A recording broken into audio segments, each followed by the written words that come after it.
to sanction any broadcast that denigrates, disrespects, insults, and abuses presidents, governors, lawmakers, and other elders and leaders in authority.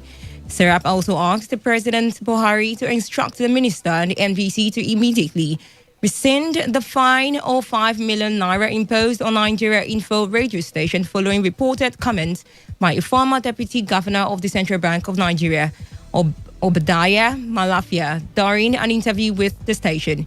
In a letter signed by Serap Deputy Director Kolawole Luwadari, the organization said rather than pushing to enforce a culture to respect presidents, governors, lawmakers, elders, and other leaders, Mohammed and the NBC should use their entrusted public office and mandate to promote a culture of public debate, access to information, transparency, and accountability in government. It said nothing can be more destructive to people's exercise of basic human rights and to democratic politics than the suppression of the media and media freedom. The Senate Committee on Ethics, Privileges and Public Petitions says it does not have enough information to commence the probe of senators indicted in the alleged contract scam at the Niger Delta Development Commission. The ad hoc committee set up by the probe. The ad hoc committee set up to probe the alleged financial recklessness by the Interim Management Committee of the NDDC had recommended an internal mechanism to investigate lawmakers indicted by the agency to have secured multi-billion naira projects without executing them. A member of the NGDC Forensic Audit Committee, Professor Isa Sadiq Radha, said recently that no fewer than 12,000 projects, some of which were partly paid for, had been abandoned. But the chairman of the Senate panel carrying out the probe, Senator Ayo Akinyeluru, said the ad hoc committee did not provide relevant details that could assist them in carrying out the task. Akinyeluru also said the probe of the fresh petition against the managing director of the NGDC, Professor Daniel Ponde, would wait till September, when the National Assembly resumes its current annual vacation. He said his committee members, who would need sufficient time to study all the allegations contained in the petition, were currently not available following the adjournment of legislative activities to September 15th. The Inspector General of Police, Muhammad Adamu, has ordered the commissioners of police in the 36 states of the Federation and Federal Capital Territory to identify and arrest any individual or groups in possession of prohibited firearms. The directive comes ahead of the governorship elections in Edo and Ondo states, as well as efforts by the Police High Command to curb the proliferation of prohibited firearms in the country. A statement by the Force Public Relations Officer, Force Headquarters DCP Frank Mba, says the IGP ordered commissioners of police to immediately initiate appropriate actions to identify, isolate, disarm, arrest and prosecute any individual or group in possession of prohibited firearms. Mba said that the directive has become necessary against the backdrop of the deliberate arming and movement of political thugs and other criminal elements across the country. According to the statement, commissioners of police in all states of the Federation and the FCT have been directed to immediately convene any enlightenment meeting of all vigilante groups and quasi-security outfits spread across the country in order to ensure that their activities are in conformity with the extant laws guiding their establishment and operations. The statement further ordered that the IGP, while observing that several civil groups, vigilantes, quasi-state and regional security outfits under various guises are arming themselves with prohibited firearms and weapons in contravention of the provisions of the Firearms Act. Note that the trend, if unchecked, will pose a serious threat to the national security. The Nigerian Port Authority has announced the berthing of the biggest container vessel of ever docked at the Nigerian port. General Manager Corporate and Strategic Communications, Adams Jato, made the announcement in a statement. Jato said the Maersk Clean starred Horn vessel with length overall of 300 meters, width of 48 meters, and received at the Federal Ocean Terminal in Onne River State. He added that the vessel was a flagship from Singapore. The NPA said it is an indication of the fact that The eastern parts are equipped to receive all manners of vessels and an expansion of the options of consignees in the eastern and northern parts of the country.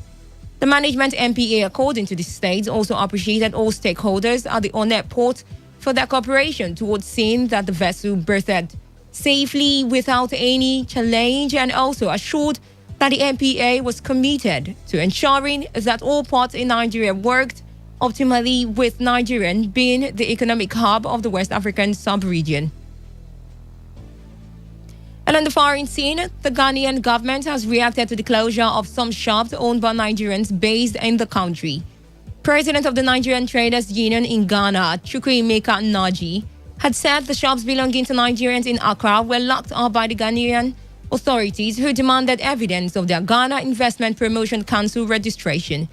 Nnaji, who said the humiliation of Nigerians in Ghana is getting out of hand, called for the intervention of the Nigerian government. But head of communications in the country's trade ministry, Boakwe Boateng, said it would be unfair of the Nigerian traders to complain of insensitivity. He said the traders, who have been served notice for over a year, were pardoned in December following the intervention of President Nana Akufo-Addo, after which they were given the opportunity to regularize their document and submit it for verification, which he said has not been done. He said it is very surprising, too, for the traders to say that the government of Ghana have not given them enough time. And that was the news update on Today 95.1 FM. Do not forget, take responsibility, wash your hands frequently with soap and the running water. Avoid touching your face and high-contact surfaces to prevent the spread of coronavirus. Good evening, I am Success Davies. Stay tuned, all the interesting programs coming your way.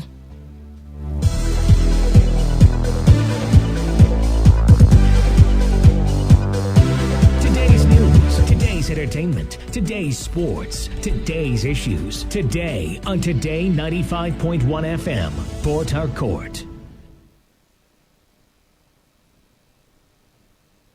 Radio has never been this good. Today 95 Harcourt. This is Today 95.1 FM, Port Harcourt, voice of the people.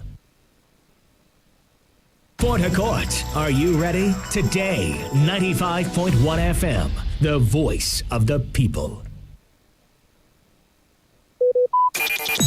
Talk radio. I listen to a lot of talk radio. 95.1 FM.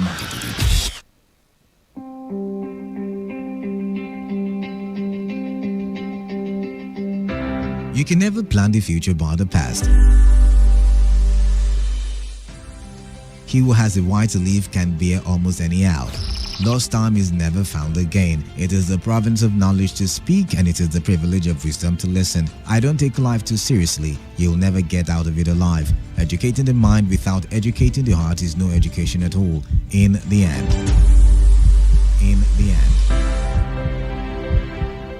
It is not the years in your life that counts. It is the life in your years.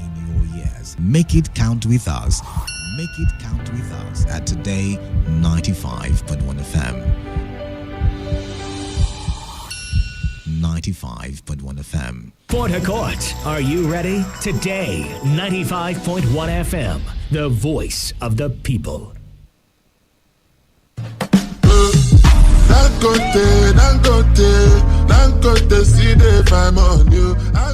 Hello. My name is Mary. I happy to come share this wonderful opportunity with you now. This opportunity in the column daily income stores opportunity. This store now one store we don't day for 13 years. This store is approved by the government. This store, the product where they get inside get NAFDAC number. This store, ma tell you, it don't change plenty people life, including me myself where they talk to now. Yes, one day like this I did for my house. For radio now I hear we are just sit down, they think how my life won't be. I hear say if I shop one time, drop my account number. Say as other people they shop after me, now so I go begin they get pay. I say, make I go try. I see say this shop they get product. Which kind of product they get? They get toothpaste. Where every day they go they shop, they know they tell me anything. Then they give me nylon bar when they write thank you. Now so I shop. As I drop my account number, few days later, because other people don come shop after me, I begin dey get pay. You wey dey hear me, gather your things, carry your phone near your body, make I give you phone number wey you go text enjoy to sharp sharp sharp. Yes, because you need to text enjoy to this number. The number na 0810-659-8797. Again, 0810-659-8797. A lot of persons no believe say with your ATM, if you go bank, go there, go slot in that card and money go come out. Some people when mobile banking come out, they no believe say if you sit down for your room, they do send money give for another person account. Now the same thing where they happen for daily income stores now, where you go do only shopping. As you the shop finish, you go drop your account number, then you go come they get paid as other people shop after you from daily income stores. And that's why we hold program to show people how this store they work. And for you to be part of this program, you need to send us message. Just send us enjoy, put for this number so that you go get the place where the program go happen. The number na 0810-659-8797. Again, 0810-659-8797. Daily income store na innovation. Daily income store dey open our eye to so many things. Thing wey be say 10 years ago dem go say na lie, na juju, e no fit happen. Today e don real. When me hear, I say e no go happen, but today na me dey tell you say make you not be me wey down daily income stores for 3 years. I no gree go daily income store until one day I waka say my eye, I go take and see wetin dey here. So now I waka go daily income store and I dey tell you say make you no waste time. Come to this shopping where dem go shop, because na 2 times we dey shop a day. 11 o'clock, 4 o'clock we go shop. And for you to come, abeg, just enjoy to this number 0810-659-8797. Again, 0810-659-8797. My people are the great because my life don't change. I go use service, I come back. I no get work. 1 year pass, 2 years pass, 3 years pass. Certificate don dey rotten for my hand. Now I can't hear Daily Income Stores radio. Now I can't say, oh boy, make I go see. After all, nothing I go lose. They no go force me, make I shop if I no want shop. Now after the program, I can't say, oh boy, na real. Now I can't shop soap, shop toothpaste, shop those things why they use. They there for hamper. I no forget to drop my account number. Surprisingly, as people come they shop after me, now I can't they get daily alert. So Daily Income Stores na real. We all the product where they store, either are NAFDAC certified. All the product where they store they sell in a good product. So we dey use them every day.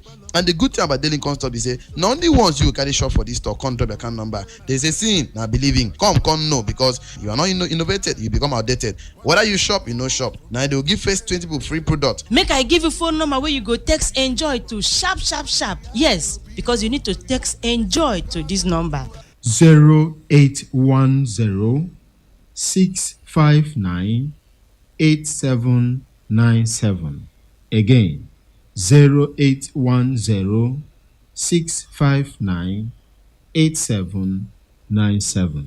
Okay, if you are born poor, no be your fault. But if you die poor, na your fault. Yes, because you need to text enjoy to this number 0810-659-8797. Again, 0810-659-8797.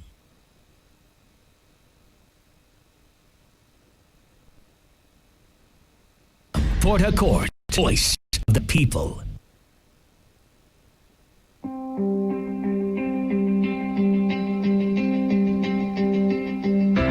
You can never plan the future but the past. He who has a why to live can bear almost any out. Lost time is never found again. It is the province of knowledge to speak, and it is the privilege of wisdom to listen. I don't take life too seriously. You'll never get out of it alive. Educating the mind without educating the heart is no education at all. In the end.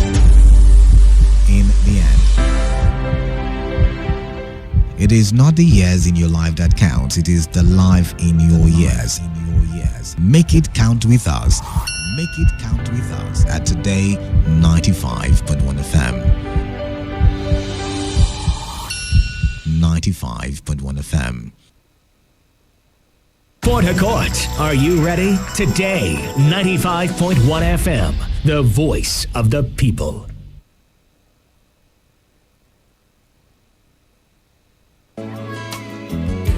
There's a place in your heart, and I know that it is love. And this place is much brighter than tomorrow. And if you really try, you'll find there's no need to cry. In this place, you feel there's no hurt or sorrow. There are ways to get there if you care enough for the living. Make a little space, make a better place. Heal the world, make it a better place for you and for me and the entire human race. There are people dying. If you care enough for the living, make a better place for you and for me.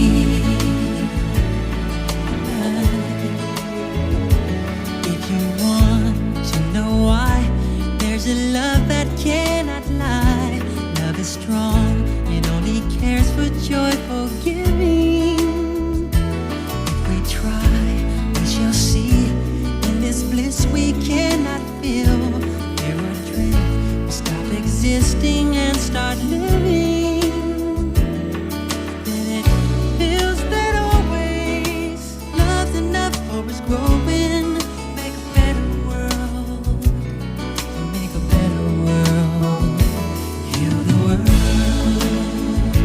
make it a better place for you and for me and the entire human race.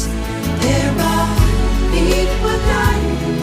If you care enough for living, make a better place for you and for me. And the dream we worked and received and will reveal a joyful face.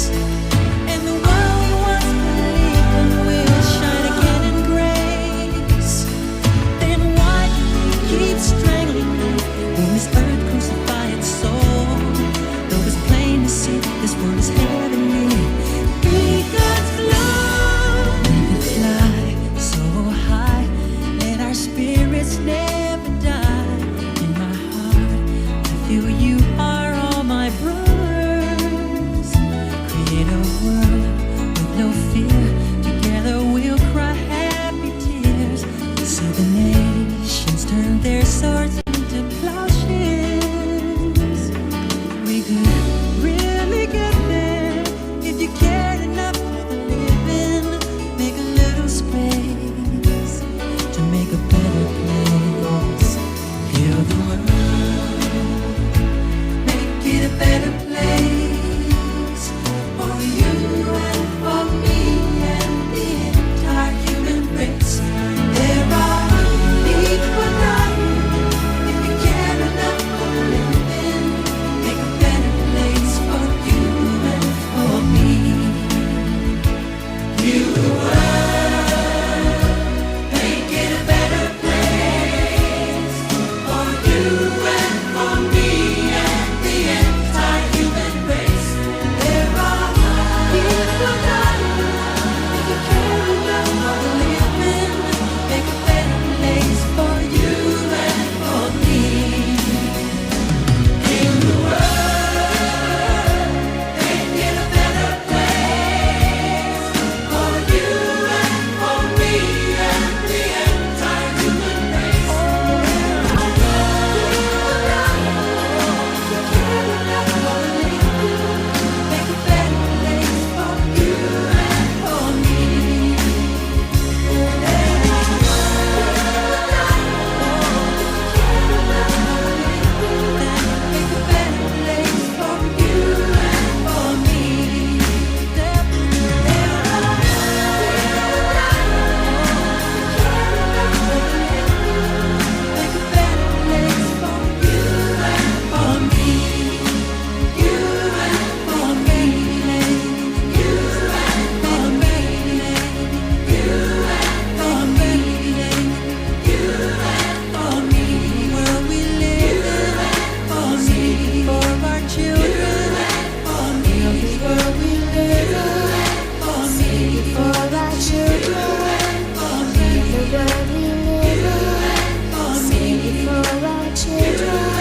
There's a place in your heart, and I know that it is love.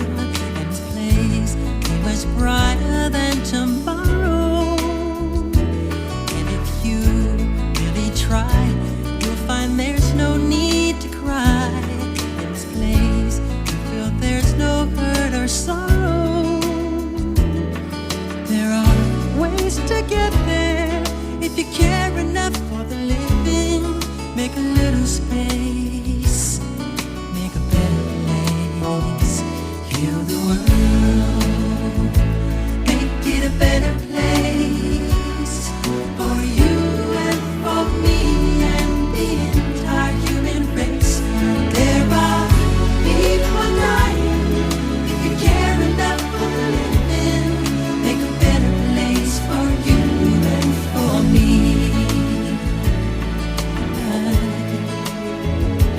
If you want to know why, there's a love that cannot lie.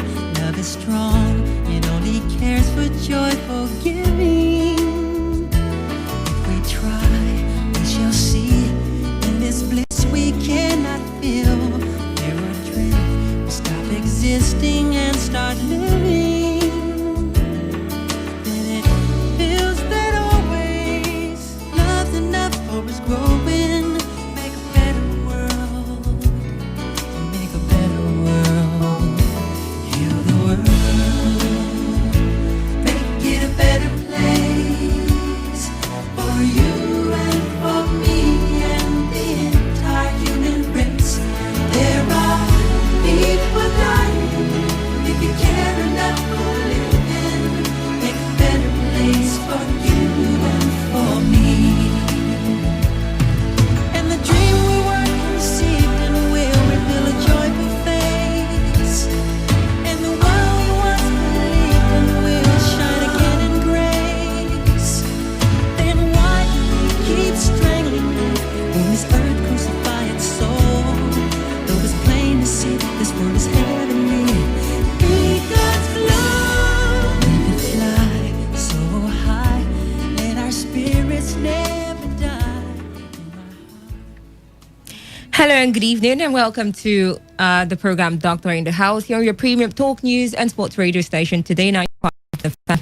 My name is Success David, and of course I am in the studio with Dr. Mbo as always. Well, he just told me this evening that next week he will not be here, and I'm excited because I will be expecting a lady here. Yeah. Okay, right. So this program, Doctor in the House, is a program that is sponsored by the Association of Resident Doctors of UPTH. Yeah? Yes. In partnership with, of course, your premium talk news and sports radio station, Today 95.1 FM. And this is the program where we talk about everything that has to do with our health, as important as it is, because like they say, health is wealth. So if you are longing to hear things that concerns your health, I'm very excited because we're gradually moving from talking about COVID-19 to other things that are important and other ailments that are out there which people are suffering from. And that was what we talked about last week. Yeah, we talked about one of those ailments, and that is cancer. Yes. I don't know why I feel like I should say it cannot be overemphasized. That's because of it's something that is really ravaging the society, and it's not talked about as much as COVID-19, if you may. Yeah. So thank God we have the opportunity to talk about it, and for the privileges of everyone out there who are listening to us right now. So last week we started off with everything that has to do with cancer. So we said subsequently we are going to be picking each of the types of cancer. Yes. So we can elaborately treat them distinctively. Yes. And today we are going to be looking at cervical cancer. Now I know that the moment I mentioned that, the man will be like, okay, I don't think this concerns me. But cervical cancer I know that it is only for the women. Yes. Am I right? Yes. Yes. Right. Good. So, and as men, you can not rule out the importance of a woman in your life. So you have sisters, you have friends, you have a mother, you have a wife. So you should listen in and get as much information as possible, as well as the ladies also. So today we are going to be looking at cervical cancer, and we're going to be looking at introduction, everything that has to do with cervical cancer, the terminology, and how it all started off and developed. And of course, we're going to move from there to the cases now. Yeah. Okay, treatment, and we'll go to risk factors, the complaints, and then we have causes, of course, prevention, and the outcome. So everything we're going to be treating this evening, and hopefully we are going to do justice to that. So I'll just leave the rest to Dr. Umbo. Let's get right to it because I'm not the doctor in the house. Okay, good evening, listeners. It's my pleasure to be in the studio once again this weekend. I hope you guys are having a wonderful weekend in your place of abode. Sure they are. So let's talk about cervical cancer now. What exactly is cervical cancer? First, look at, we'll start from the normal to the abnormal. Yes. There is a normal and there's an abnormal. Yes. Really? Yes. Like first principle. Now, the cervix is an organ in the reproductive tract of a female. Okay. The reproductive system. Mm-hmm. It has its function, anatomy, its role in reproduction, as well as sex. Commonly, it is said to be the neck of the womb. It's a place from the vagina. It's an organ, it's a passage from the vagina to the womb. So it's very important because of its role in reproduction. Now, because it's a junction between what I call the lower and the upper reproductive tract. It's like a transition area. Okay. Yes.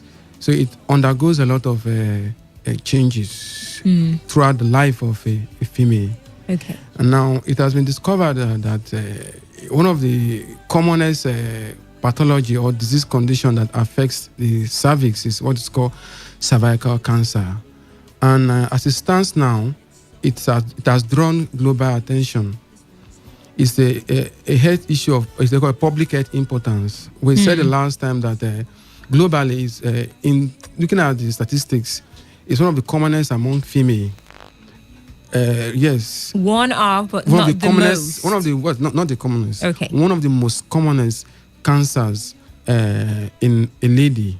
Okay. Yes. After breast, the next thing you see in a lady is cervical cancer. Okay. And that's globally. Then coming down to Nigeria, the same also applies to. It is the second most commonest cause of type of cancer that a woman will experience, and the incidence is so high. Now, in 2018, it was recorded that about 570-something thousand cases were recorded globally. 577 new cases was recorded that particular year. And out of that figure, there were about 300 and something thereabout deaths. And the funny thing about it is that, or the unpleasant thing about cervical cancer is that about 80% of it occur in the low and medium income countries, including sub-Saharan Africa, where Nigeria is part of. And the question would be, why is it that the incidence of cervical cancer is more in Nigeria or the sub-Saharan Africa? We'll talk about that. Now, what are the causes? What's responsible for this cervical cancer? Everywhere cervical cancer. What is special about it? Now, cervical cancer is caused about 99, almost 100% of the cervical cancer cases is as a result of a type of virus called human papilloma virus. Okay. Human papilloma virus. Now, there are different strains of it, a lot of them, about 100. But about 11 thereabout is responsible for the cervical cancer. And funny thing about it is that the human papilloma virus is a sexually transmitted disease. Human papillomavirus, yes, it's a sexually transmitted virus. Let me use the word sexually transmitted virus. So it means that through sexual intercourse, it could be transmitted. But you see, attention has not been drawn to this transmission mode, unlike it is for HIV. So that is where the problem lies. Now,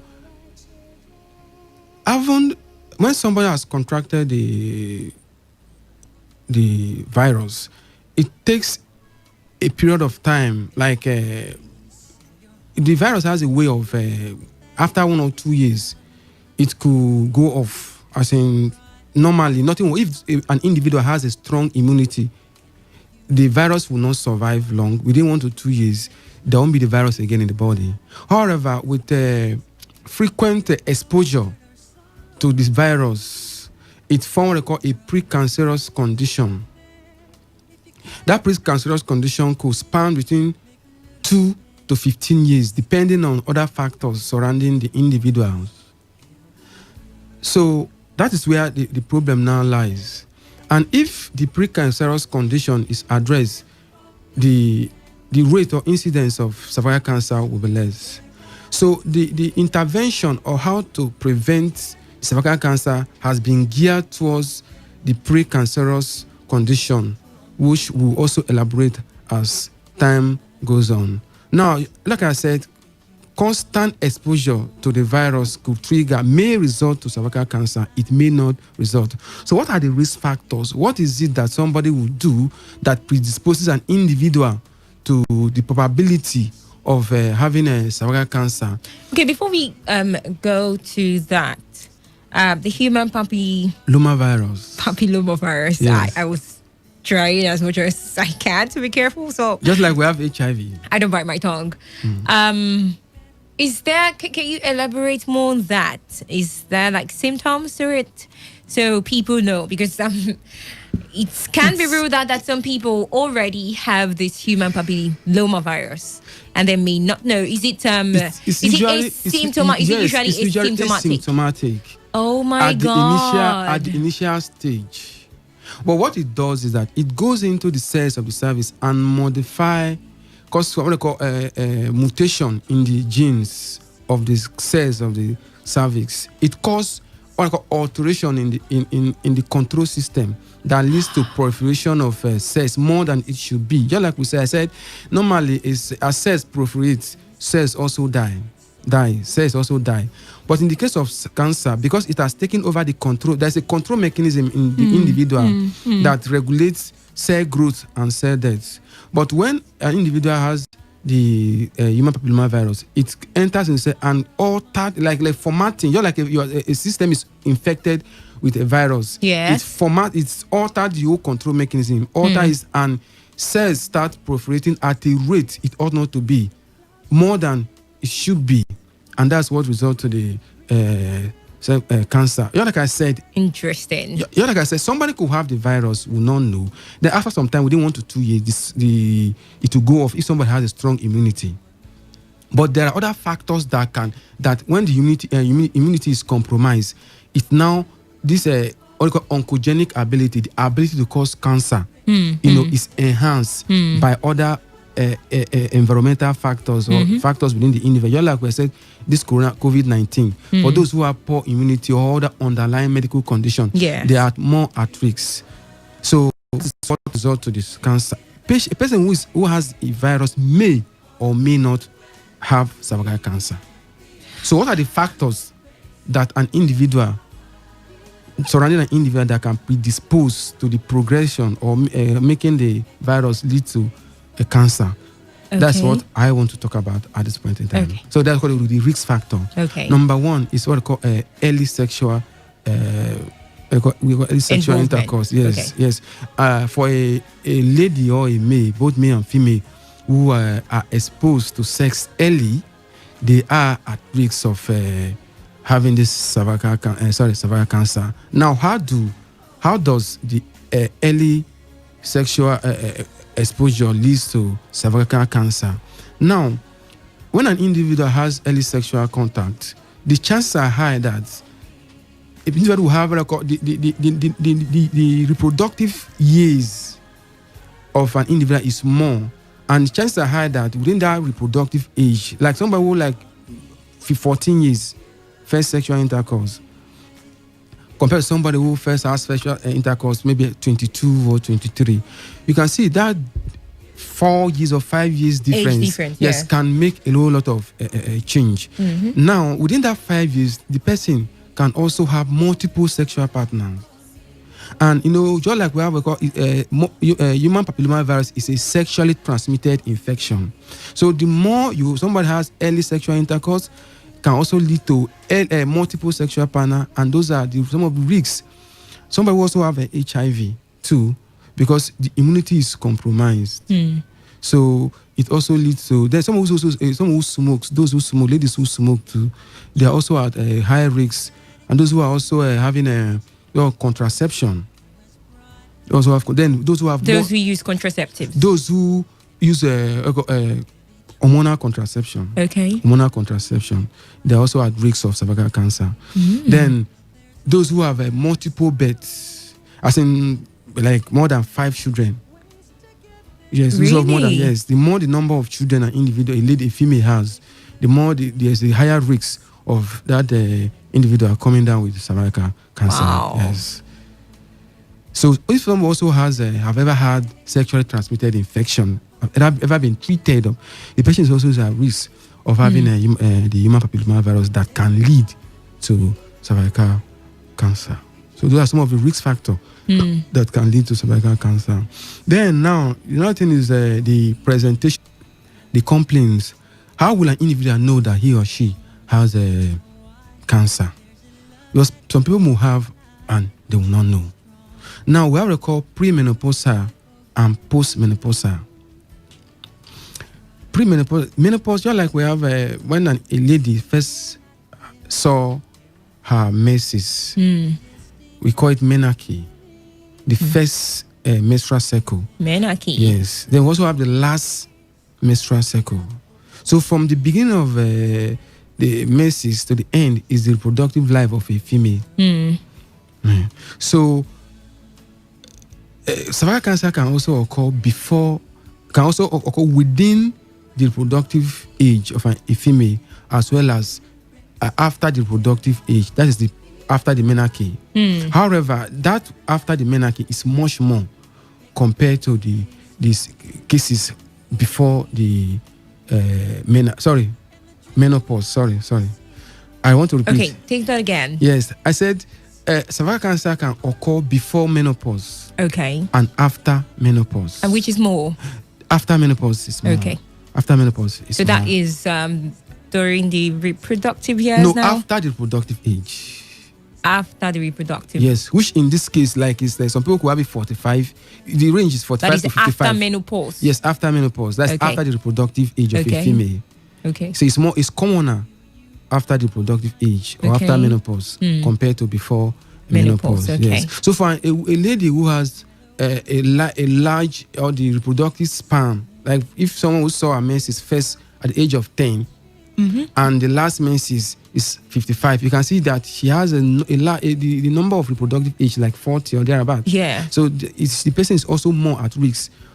Yes. Yes, because there's a tendency that a person may also give birth. I told you, the increase the number of birth, yes, the more someone's at risk of having a cervical cancer. Okay, to be more clear, the longer the reproductive years, yes, the person is also at risk. At risk more, yes. After menopause, that person is more at risk compared to the incidence after is more than that recorded during reproductive years. Yes. Okay, but the one which is more at risk is after menopause, which is after the reproductive years. I just want to be sure. No, it has a long course.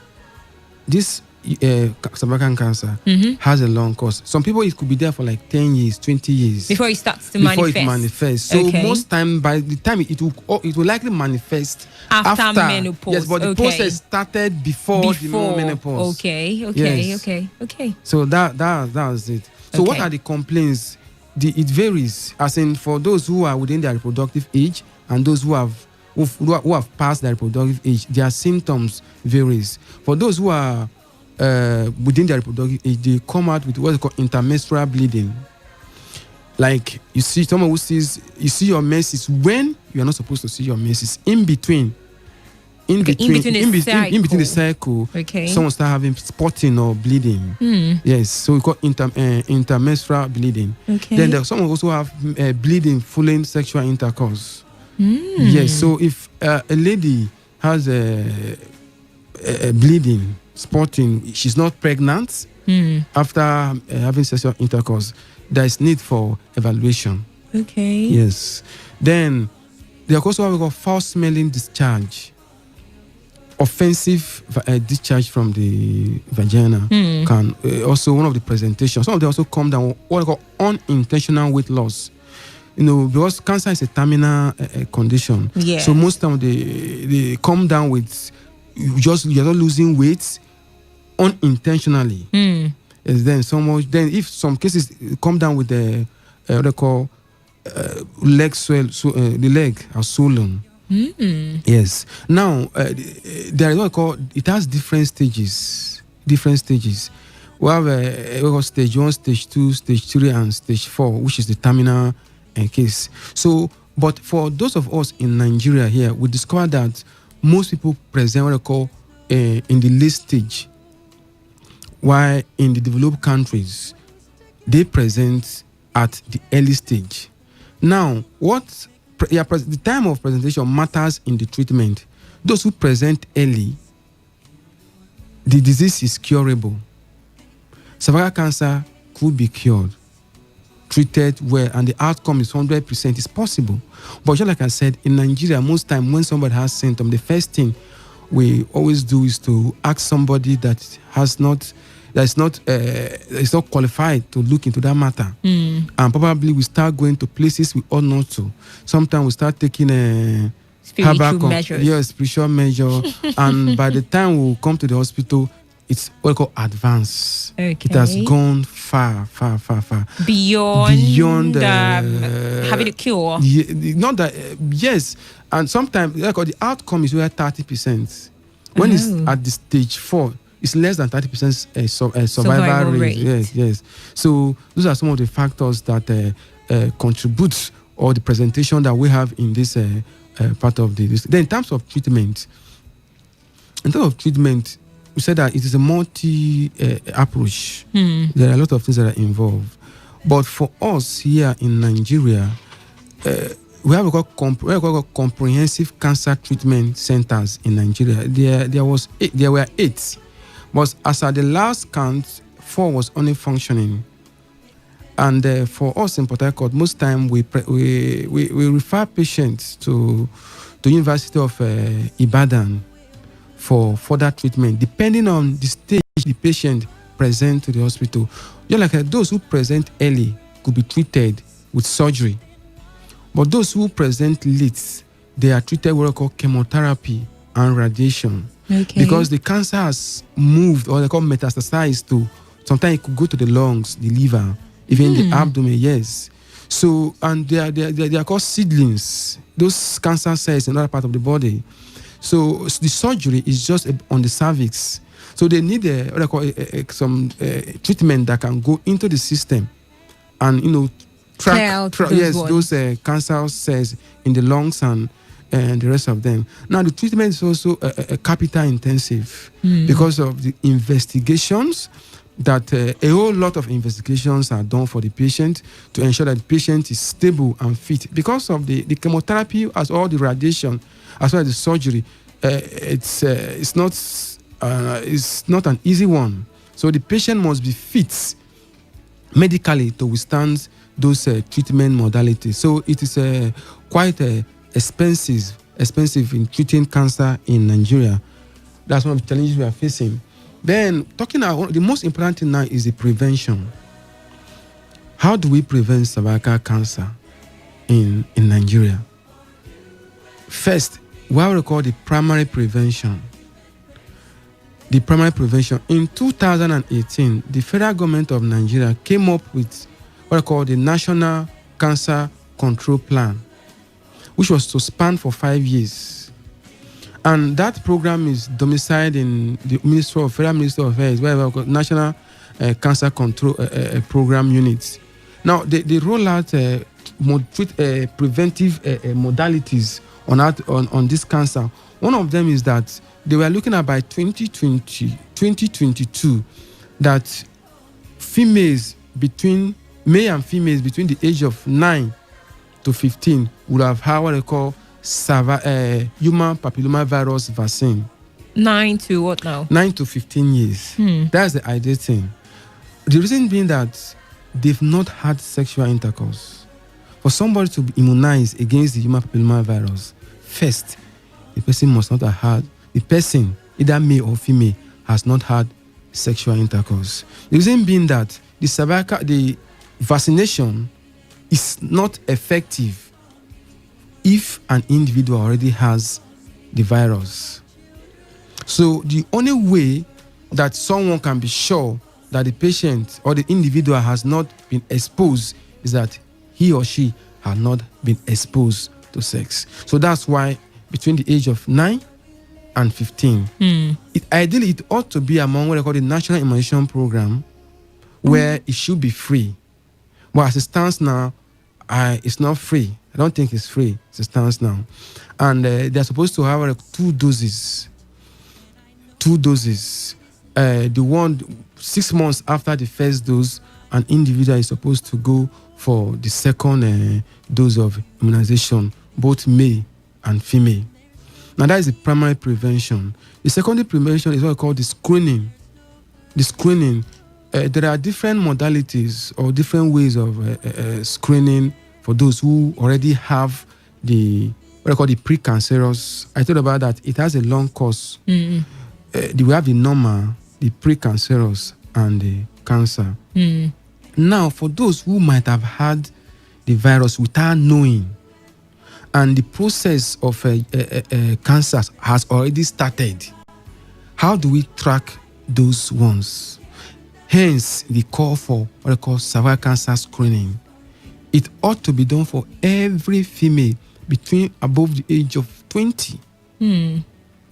Above the age of 20. And ideally, it should be like every 3 years. Depending on, like if it's normal, if the cervical cancer screening is normal, you go for another 3 years. Keep going to a point when you won't, maybe 45 to 50 years, there won't be need again, because following the previous screening that has been negative, there won't be need again for the individual to go for screening. So the commonest one we have here is what they call it a pap smear. I don't know what I've heard about it. Pap smear. Not really. Pap smear. Ideally, everybody should go for it between the age 21 to and above. 20 years, yes. We have it in our center. Some amount of money is involved. So, yes, this is an advocacy for young ladies out there. So how much are we talking about so people can plan towards it? I think like 7,000 naira. Okay. Yes. The essence is that it allows, if during the screening, the what I call the precancerous changes is noted, treatment can be, not just treatment, cure, 100% cure can be instituted there. Okay. Yes, we've seen people who had, when it's detected at that stage of life, they go in for surgery and sometimes they remove the entire upper reproductive tract. It's scary. Some cases, but I'm still coming. That's for some cases. That's like in developed countries where they don't attach premium on the childbirth. Childbirth. But for us in Nigeria, where it is important, most is top on the agenda. And especially from you. From which people? From the woman. Okay. Yeah. So there are some local surgeries that could be done. Okay. Local surgery could be done. Then if it has gone far, that is at the precancerous stage, the outcome is better, very, very better. So, and that's what we advocate for. People should go for those who already been exposed to sex should go in for screening where intervention can be done. So beyond the pap smear, we also have other methods that can also be done in the hospital too. But the pap smear, I think, is the one where we should make do with. Then you also got the virus itself. Just like we can detect HIV, we can also detect human papilloma virus itself by collecting sample from just like someone who thinks someone who has infection. They collect sample from a reproductive tract. Ideally, we ought to be done where they collect sample from the female reproductive tract to test for that particular virus human papilloma virus, if it's there. And if it's also there, treatment can also be done. Another one is that they can also examine the cervix, take a woman to it's just a 5 minutes procedure. They can use a microscope, a magnifying lens to examine the the cervix to see if there are other changes, traces, changes in the appearance. Then treatment can be done. So that is that one. Then the next one we talk about is for those who already have the cancer, they should present to the hospital early so that treatment can be done. Now the next thing is what I call the outcome. The outcome. What are the chances of a patient who has cervical cancer, the condition being treated? Like I said, it depends on the stage of the cancer. From the cervix, it's metastasized to what I call structures both far and near in the body, like even the urinary tract, bladder can also be affected. Some of them can even come down with blood in urine.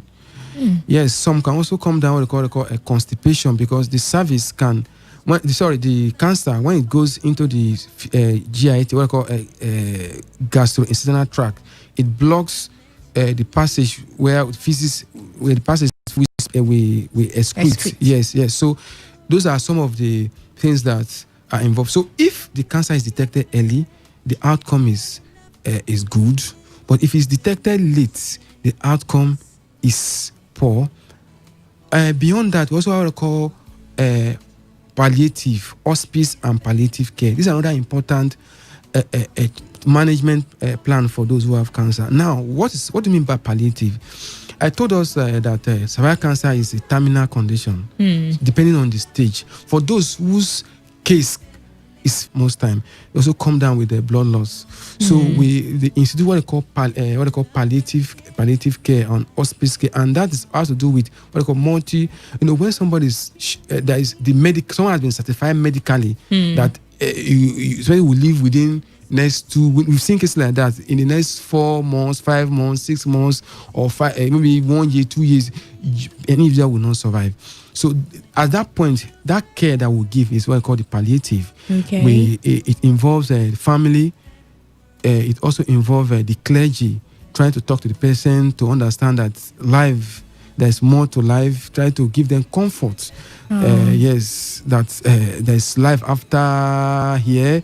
And there's nothing we could do. When the person is in pain, we give analgesic.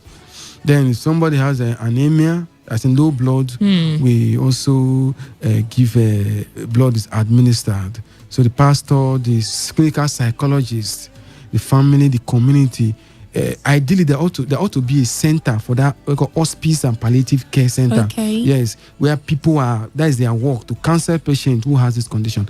But as it stands now, we don't have. Just like I said, we only have one comprehensive cancer treatment. It's where it's like a one-stop center where every treatment you need, the component, you can meet the gynecologist, you can meet the radiotherapist, you can meet the oncologist, you meet the clinical psychologist, you meet the whatever, even the clergy, family, they're all there to provide this care. And we only have it in South. Yeah, we have it in Uniben.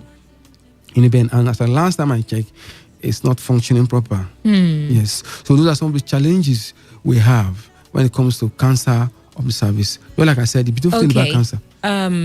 For other places, or other thing, from everything that you have explained, from the check-in and is it the vaccination? The vaccinations. Do we have that here in Port Harcourt? Yes, we have it. We do. Yes. At the hospital. Yes. UPTH. Yes. So people can do that. even in there. private centers, they are Okay. also there. I think they were trying to put it among what they call the national immunization schedule. Okay. Where male and female, just like we get polio vaccine, we get hepatitis B vaccine free of charge. Okay. I think the modalities were ongoing, just that maybe cost implication. As a matter of fact, in the National Cancer Care Plan, it was expected that about 90-something billion naira will be used to marshal out or implement the policy in 5 years. And 75% of those money, of that amount, is supposed to be gotten from donors, while 25 ought to be provided by both the federal and state government. But unfortunate thing is that the issue of cancer is not well talked about society. That's why we have programs like this. Yes. But even in the communities, even at the world level, if you look at the plan, this issue ought to be discussed at that level. Yeah. Okay. I think we've done a lot of justice to this topic. How time flies. I was avoiding asking my question because I know that there is a lot of things that you wanted to say, and I'm very, very happy that you did do justice to this topic. If at all nothing was gotten, I'm very sure people out there must have learned a thing or two, especially the fact that they should go for regular checkup. Yes, for those who have not had sexual intercourse, they should go for vaccination. Yes. And those who already have, they should go for screening. The earlier, the better. Yes. Okay, so there you have it. Go for vaccination, and if you already have been involved, then what you should do is go for regular checkup. Do not say that I do not have money. It's better to spend your money while you're still around than to have it being spent on you when you are dead. Thank you very much, Dr. Umbo, for being in the house and of course for doing justice to this topic. So next week we're going to have the lady, by the grace of God. Okay, yeah. What are we going to be talking about so people can prepare their minds? When she comes. Okay, so you heard it, when she comes. Thank you very much, our listeners out there, for being a part of the show. Also, we hope you join us same time next week here on your premium talk news and sports radio station. The program has been Doctor in the House, and this is us saying bye-bye. Stick to this radio dial for more interesting programs coming your way.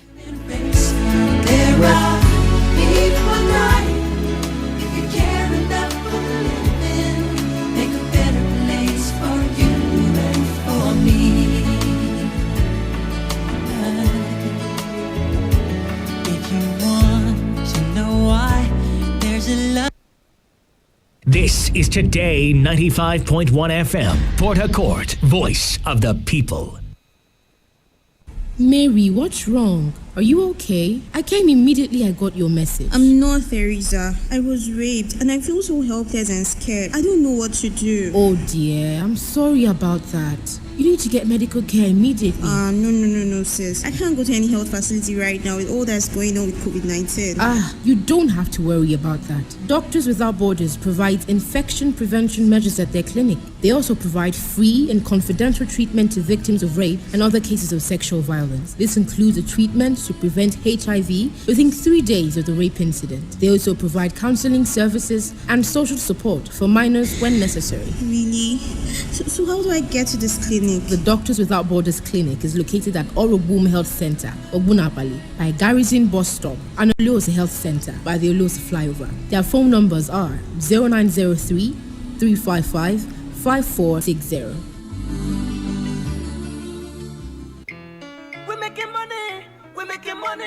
We're making money this year. We're making money this year. All right, to my correct country people, how na day? Gonna welcome on top this another informate levels. And I girl now carry this one come. Yes, now of course, you know, say anytime I come out like this, open my mouth to talk. Now so sweetie and wonderlicious things. Now I carry come give on. Now this one today now from Daily Income Stores. Daily Income Stores. I know, say maybe you don't hear about this one. Maybe they hear about the first time, but any which way, this now time for you to understand everything everything we concern daily income stores. Now, for those of you where they wonder which one be this, daily income stores non-day for the past 13 years. I say waiting for the past 13 years. Now be say daily income stores don't start to the day. And he gets approval from government, and he also gets NAFDAC number for all the products where you say they sell for inside the income stores. No, but wait till you could come now. You don't buy finish, you can't check. Hey, this one no follow, this one no follow. Now lie for inside the income stores, everything. Now cha. They pose, they carry shoulders up until say them now, don't they get money come. Even me too. Now the income stores now help me the way I did now. And I be also here I'm on top radio. So if they am on top radio now, make you no fear. When I be first here after you, they go collect money. You understand me? I go on the one that I say, yeah. I never heard this one before because all inside daily income stores, when you buy finish, say instead of them to even carry the things they go or make it just they go like that, so they go tell you, make you write your account details.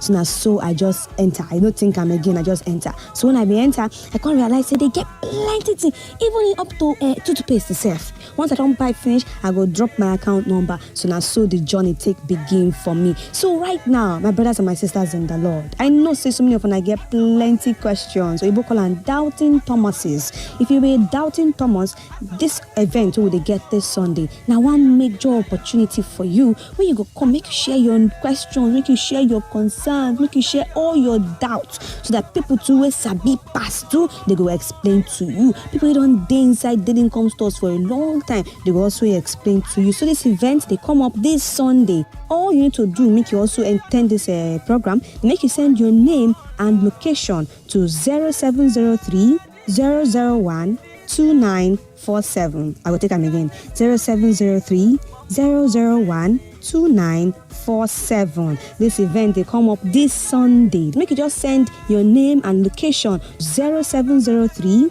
001 2947. I will take them again. 07. Ask waiting I go feel fine for inside daily income stores. Oh, make I no come go they find waiting no day. Unless you know be human being again. But as long as you be human being, everything you need for inside the income stores, as per your house matter, it day for inside there. Everything you need for inside shop, it day for inside the income stores. Both to soap, both to toothpaste, the things you carry drink tea, all of them they inside daily income stores. I remember I tell you say daily income stores, it don't day for the past 13 years. And for 100 countries, now they say daily income stores don't day for the past 13 years. But for inside Nigeria, you don't day for 7 years. Then for inside Obodo Pita, you don't day for the past 4 years. So in case you just dey here, make you know things say we just come. Okay, I know some other question too, and I would like to ask now, why this I go come dey buy for inside daily income stores? You got plenty shops, so plenty. Even my neighbors say they sell outside, say plenty. Why I go need to come inside daily income stores? The only difference be say when you buy finish for here, you dey drop account details. So unlike the other places where when you buy finish, not only thank you they give you and the address of their shop, so they go come back again, come finish your money. For inside the income stores, when you buy finish, you go drop your account number and only one time. Now you need to even contest them. Yes, just shop with us one time and the rest is history. Or you both say doubting Thomases they plenty and not true. Just like when they introduce the ATM and POS, people they complain, hey, are they fear? How will they put a card? They collect money. They confused. And so people carry and buy car, buy land. But now, I don't come to use them. So if you be that kind of person too, it's okay. Make you just come this event we will get this Sunday. So that people will know pass you, they go help you. To attend this event, make you just text ENJOY, ENJOY. Your name and your location, make you send them to 0703 001 2947.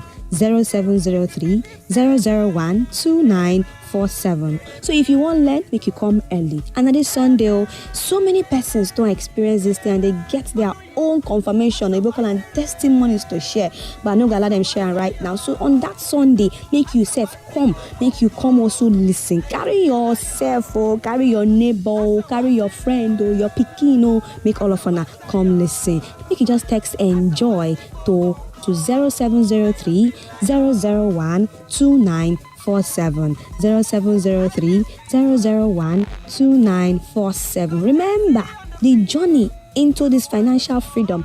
Maybe it's a daily income stores they bring for you. Not only once, now you need to enter into this journey. So make you just shop once, then leave the rest to daily income stores. Yes, able say shop once and the rest is history. So make you just shop once now, then you leave every to daily income stores. Tell me which other store will take make you drop your account number when you buy finish. Which other store will tell you?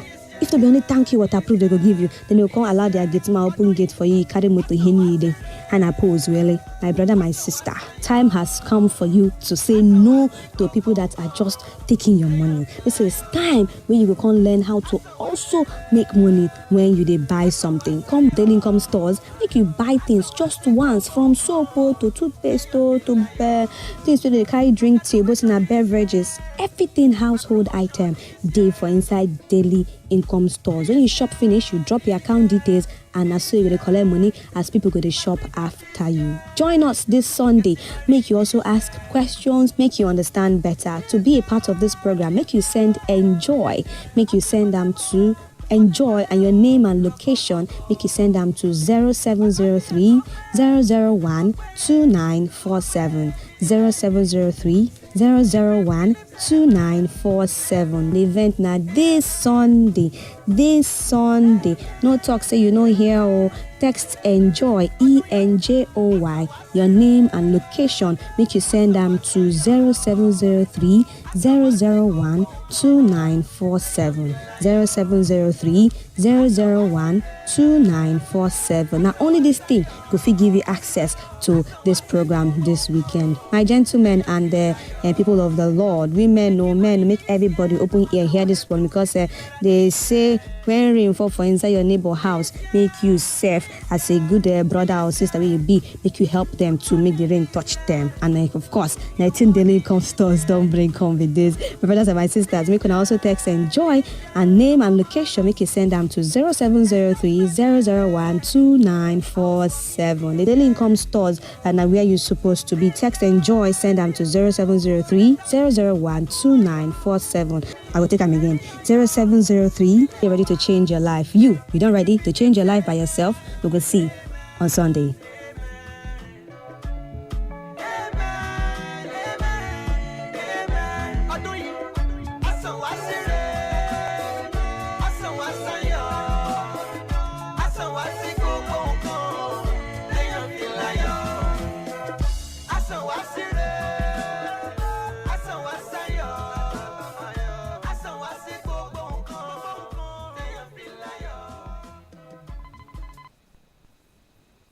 This is Today 95.1 FM, Port Harcourt, voice of the people. Port Harcourt, are you ready? Today 95.1 FM, the voice of the people. For years, the needs of the youths have been speculated on. The political system in our country has made it so difficult for youth to acquire the ability leading well when the tomorrow comes. By politicians, school administrators, heads of states, and even parents. Why listen to them? Let's change the narrative. Youth Arise. The show happens every Sunday by 7 p.m. only on Today 95.1 FM.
Okay, good evening once again in Port Hackett, and you are welcome to the program Youth Arise here on your premium talk news and sports radio station Today 95.1fm. How are you doing? And I hope you had yourselves a great Sunday. It's exactly 30 minutes gone past the hour of 7, and of course today is the 16th day of August in the year 2020. I'm super excited because the month is running fast. I know some people will be wondering, why am I this excited? Why am I praying for the month to run fast? But then there is something that happens at the end of the month. I know what Wendy wants to say, but she's not going to say it because we are on air. And I'm happy she doesn't have the chance to say it now. Okay, so like I said, this is the time where we have the program where we talk about ourselves as youth. So if you're youth out there, you are just tuned in to the right radio station. And of course, you're where you're supposed to be, because we're going to be talking about issues that concerns us. And trust me, on today's episode, we have a very, very interesting topic and a very interesting issue that we have thought out for us to talk about. And this is an issue that I think that so many of us are facing today, and we are struggling with. We don't really know which one to pick, if we should go for the first or if we should go for the latter. But here is what I would say: whichever one that works for you, before we even go ahead to start talking about whatever it is that we want to talk about, whichever one that works for you, you should stick by it. And if you are convinced by whatever we talk about today, whichever side we pick, whichever one that gets you convinced, that you should go with that one. But whatever, the most thing that is important is your own opinion. So at the course of the program, we would like to do more of text messages rather than phone calls, but it's not like we're not going to be taking phone calls, but we'll do more of text messages. So let me just go ahead and call the text message number. So by the time we kick start, we won't have much to do, some pit stops. So the number to call is the number for text messages is 0701 9339962. I'll take that again: 0701 9339962. And well, subsequently I will call out the phone numbers for call. So what we're talking about today, first of all, let me introduce the people I have with me here in the studio. It's a full house. I have Wendy. First of all, they say ladies first. So let me do how the others. Wendy, how you doing? I'm doing great. Wendy, the producer. Yeah, Wendy, the producer and the building. Okay. And of course, I have Dr. Umbo. My pleasure. Okay. And I have Marcos. Marcos, the man of the people. Oh my goodness, that's amazing. Marcus, how you doing? Great being here. Good to see you. And I have someone new, a designer actually. His name is Samuel. Samuel, how you doing? I'm very well, thank you. How are you? Very well. Thank you for honoring our invitation. Thank you so much for having me. Okay. So today we're going to be talking about career. Now the topic: career for the passion or for the money. Get the topic straight. Career for the passion or for the money. And I know exactly the reason why I chose this topic. So let's go ahead to debating. Should I start or should I choose someone else? I think I'm going to start, right? So let me just do an introduction of how the topic or this discussion is going to go. Now, whatever side you pick, now we know that career is what people do to earn a living, right? It's like a job, basically, what people are involved in to earn a living. And that is something that they put their hats in and they run day to day. Right. Now, it's not necessary that career would be a profession. Is it? No, I don't think so. Yeah, career may not be a profession, like I said. It's just something that you're involved in day to day that is going to make you earn a living. Yeah, so it can either be profession or it can just be business. Right. So now, the reason why you uphold a career, something that you do day to day and you involve you give all your best to it? Is it because of the money or because of the passion? Now, passion, meaning now, take note. Passion is strong, by definition. A strong liking or desire or devotion to some activity, object, or concept. A strong liking or desire for devotion to some activity, object, or concept. Or if you may, intense driving or mastering feeling or conviction. Intense driving or mastering feeling or conviction. Now, taking note of this, keeping this in mind, and of course, we all know what money is. So, why do you do what you do? Is it because of the love you have for it? Or is it because of the money it gives you? Now, let's set the ball rolling. I know so many people want to ask me right now, which one is it for you? But I need to say this. I need to love. I must love what I do. Definitely. I must love what I do. And that is the only thing that can keep me going. Because trust me, doing things over and over again, you can get tired and we can wear you out. And some days you don't even feel like you should get up. But because you love it, because I love it, okay, let me speak for myself. Because I love what I do, I can go all out even when I am not feeling well. But if it was just for the money, I'll be like, money.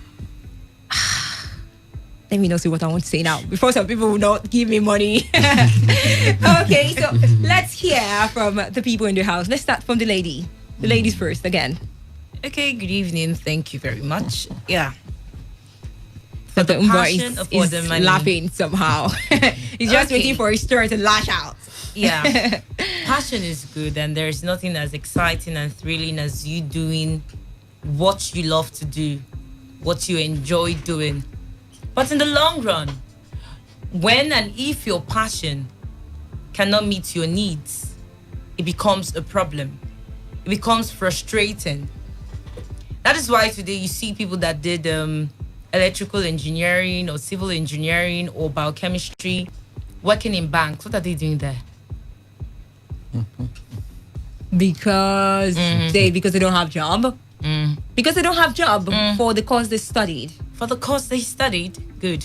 And they need to make money, right? And they need to take care of themselves, and they have needs. So in the long run, if your passion cannot meet your needs, cannot settle your bills, it becomes frustrating. It becomes tiring rather. So for me, yes, beyond the passion, no, it has to meet my needs. The money has to come. It has to roll in. Okay, so what happens on days when you have the money and all, but you don't just feel like going to work? Yeah, now you settled it.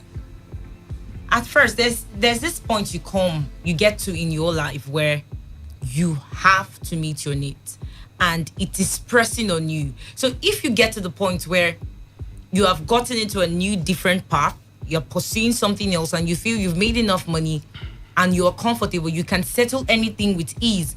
That's so as much as even if that passion of yours doesn't bring so much to your table, you know, yes, you are okay. Yes, you can go ahead and pursue your passion.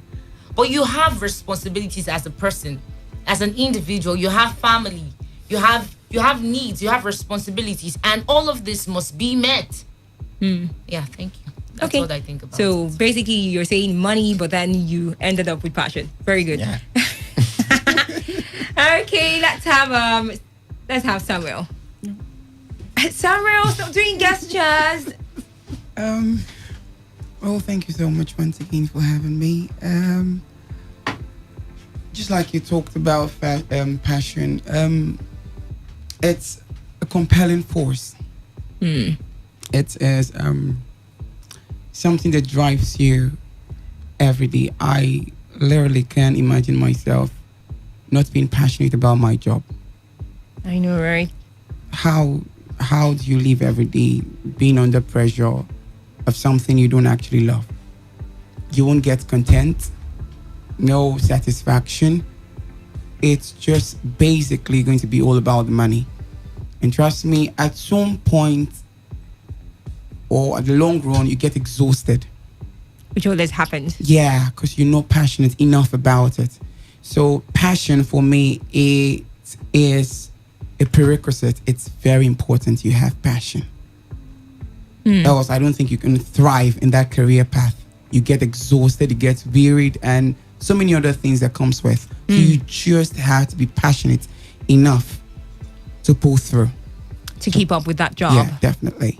So passion is an essentiality. It's very essential. Thank you.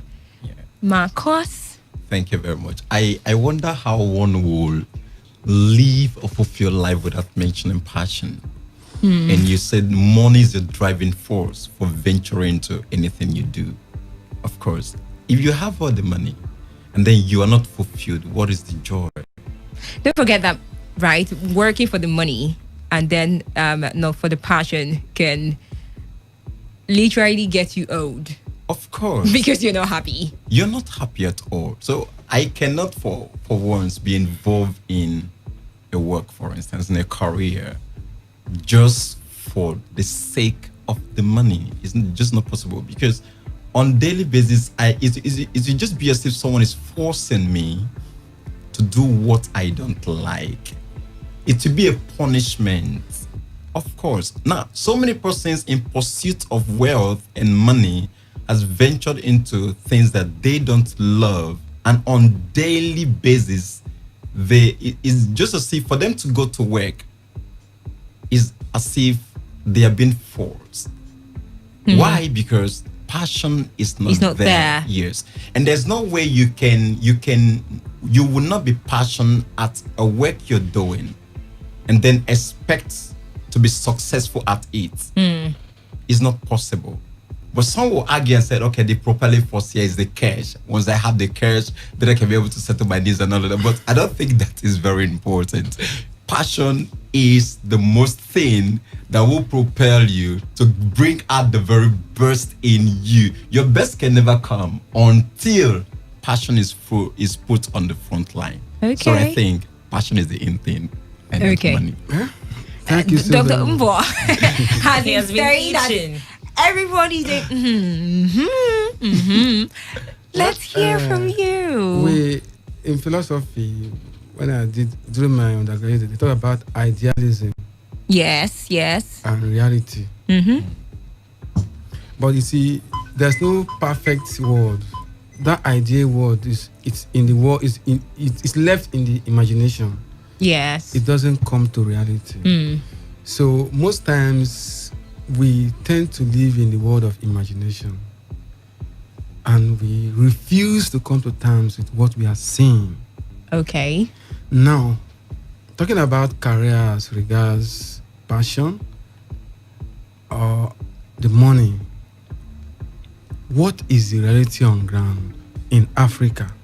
Quite all right, in developed countries, those who are driven by their passion, they've made discoveries and they've changed human history.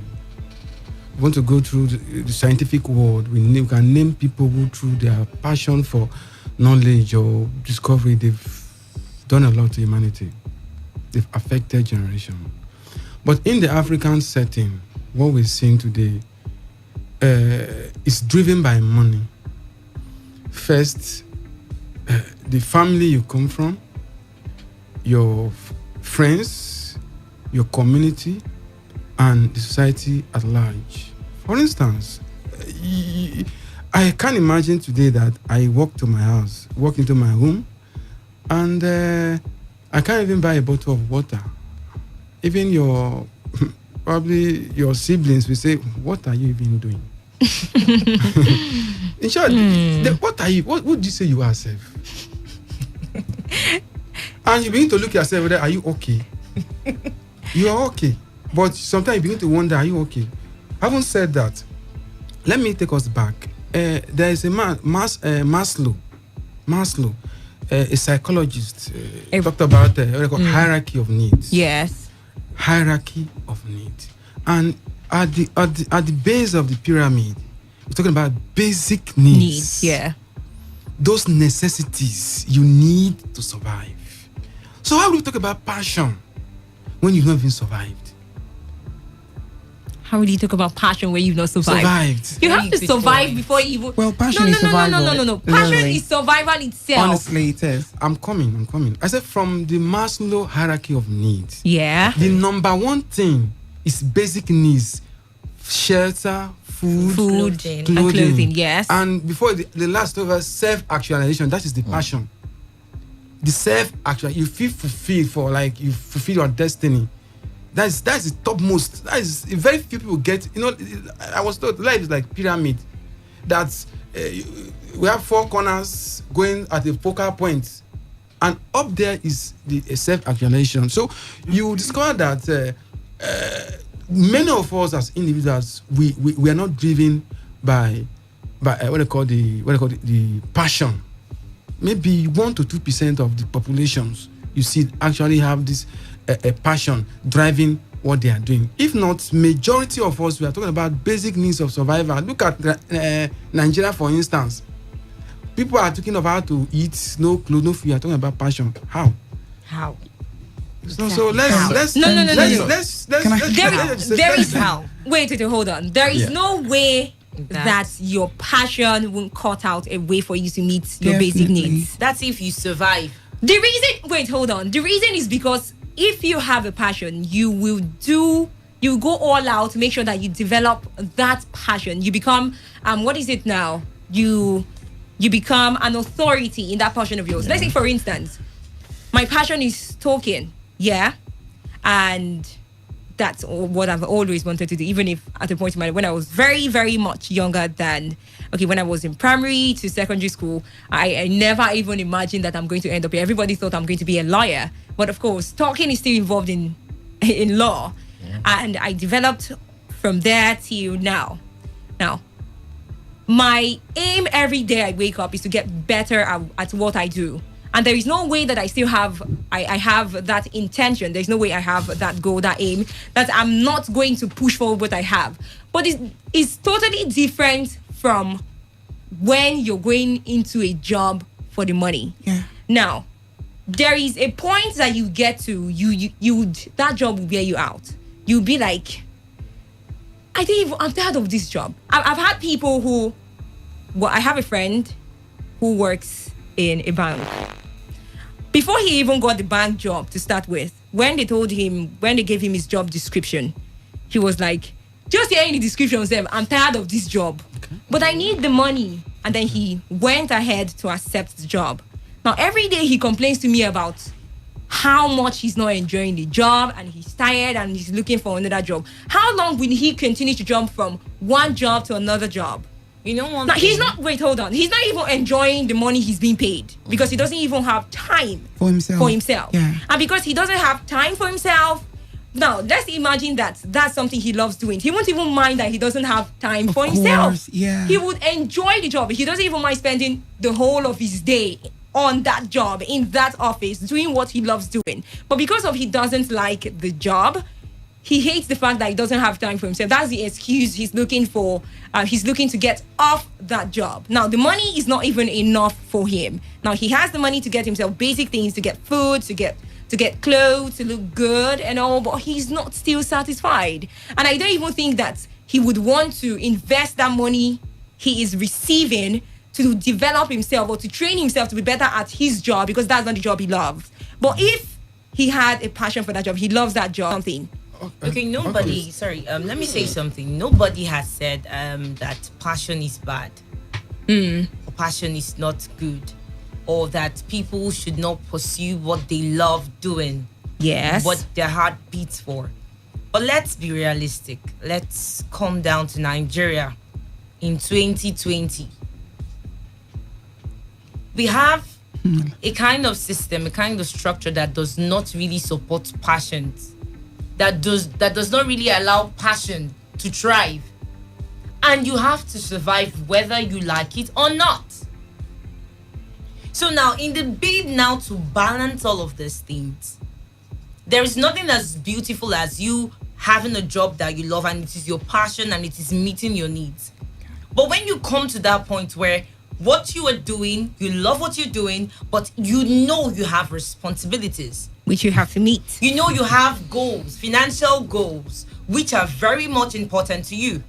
You know you have investment to make. You know you have a future to plan. It's up to you, personally, if you would want to stay on the job on the lane of passion and continue with it. All right. But most people in our society today, out of frustration, yes, they started out with passion, but out of frustration, they left this thing and they're doing something else. Yes, they're not totally satisfied, but to a very large extent, they're not overthinking. They're not over worrying themselves. Yes, even if the job you're on is your passion, you'll still be stressed out. But beyond, what about the mental stress that you have when you know you can't fix things, you can't get things done?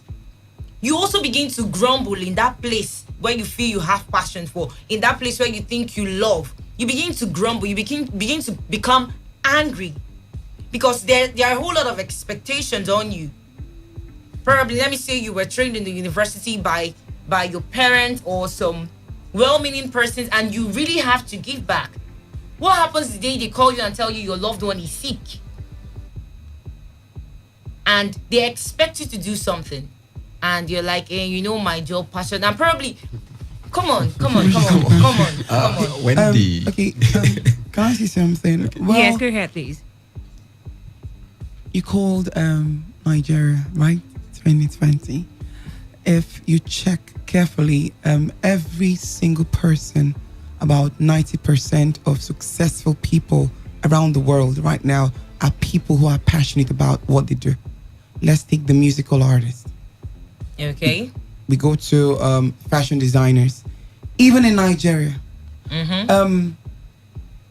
fashion just has a way of modifying you every day. It has a way of keeping you on the update every single day. Okay. If you're passionate enough about what you do or what you represent, it definitely will pave a way for you. Just like you said, she likes talking and she just knew she had to do something to further what she loved doing. Yeah, and she's here right now. So passion just has a way of making things happen. Okay. If Opening you doors. are passionate enough. If you're passionate enough. Yes, that's your own opinion, that's your own school of thought. But yes, just like I said, I'm not really now the place of passion, the place of you loving and enjoying what you want to do. But still, for example, let's say, all right. Okay, let's check the statistics of, what's the number of people that live in Nigeria? Okay. And how many people, in quotes, have been able to survive being on one track with passion. All right. And don't get it twisted. There are people And how many people has ever been recorded to ever be satisfied by the amount of wealth they have acquired? With more wealth comes more. I feel it's your choice. You literally Okay, hold can't on. be It's your satisfied. choice. Hello. Honestly. Okay, let's give it down. Let me just call out the phone numbers for those people who like to call. Alright. I don't know if you have any text messages. We can read it subsequently. But let me just call out the phone numbers so people can call in and give their own view before we move ahead to Marcos. Alright. Because I can see that he has been greening, seriously. Okay, 081-0951, 0951. 081-0951-0951 and 081-7000951. 4 zeros, that is 081-7000951. And again, the text message portal and for WhatsApp messages if you want to, 0701-9339-962, 0701-9339-962. So can we... the phone lines are buzzing. I think we should take one of these calls. Okay. Hello, good evening. Hello. Good evening. Your name and where you calling from, please. Good evening. My name is Brian. I'm calling from Aoda. Okay, you're welcome. Go ahead, please. Yes. Concerning the issue of fashion and money. What you guys are talking about. Money, Yeah, yes. Money. Yeah.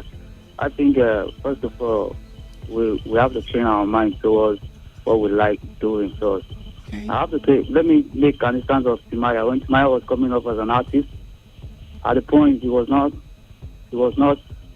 things became hard for him to push on, you understand? Mm-hmm. At the point he decided it might came to him that he should start doing Yahoo, but he gave that up. He pushed on with his music.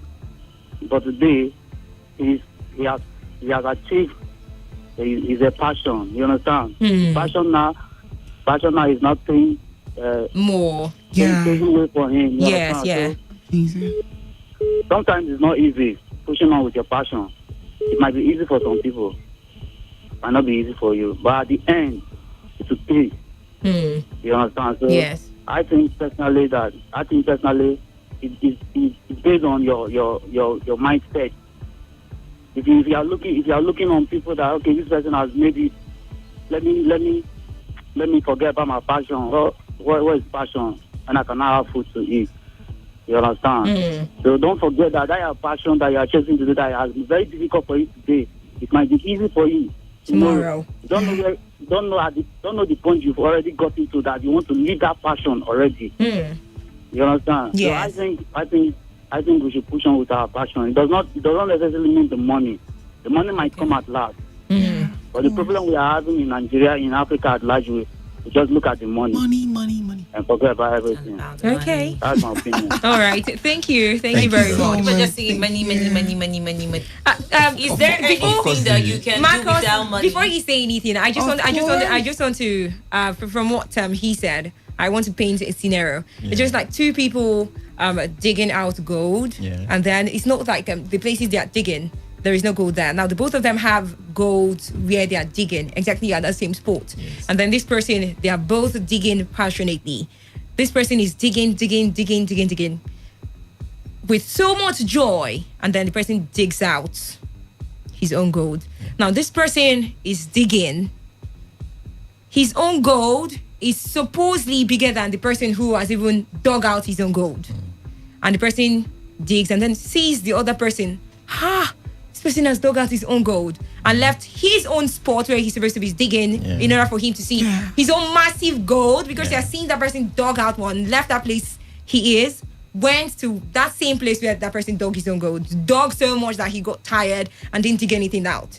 And then he went ahead to another place, dug so much, he didn't find any gold, went to another place, dug so much, he found just little gold, whereas he had a massive gold at that place where he was digging. I think that is okay. Now, okay. Let me allow Marcus. Okay, go ahead, Marcus. Let me allow money. Let me Marcus, go ahead. Make your point. It is said that it answers almost everything, but there are certain things it cannot be able. Money is not the answer to everything.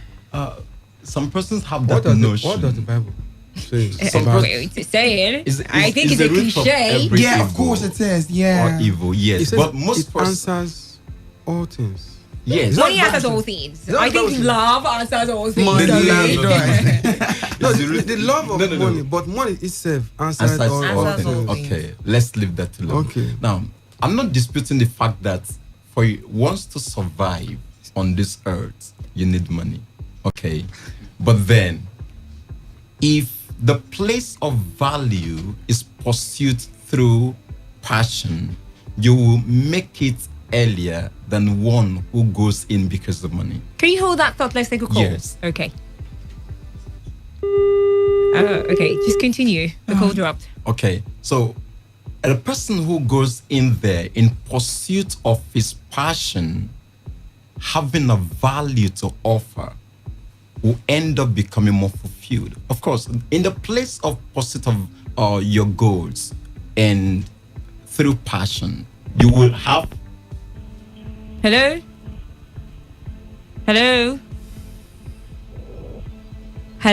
Anybody there? Okay. No? Hello? Yeah, hello? Hello, good evening and welcome. Your name and where you calling from, please?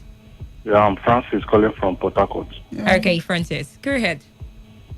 Yeah, like I've heard all what you could say, but to me, in fact, in terms of Nigeria, the frustration do comes, not even passion. It's when you want to have admission in school, first of all, number one.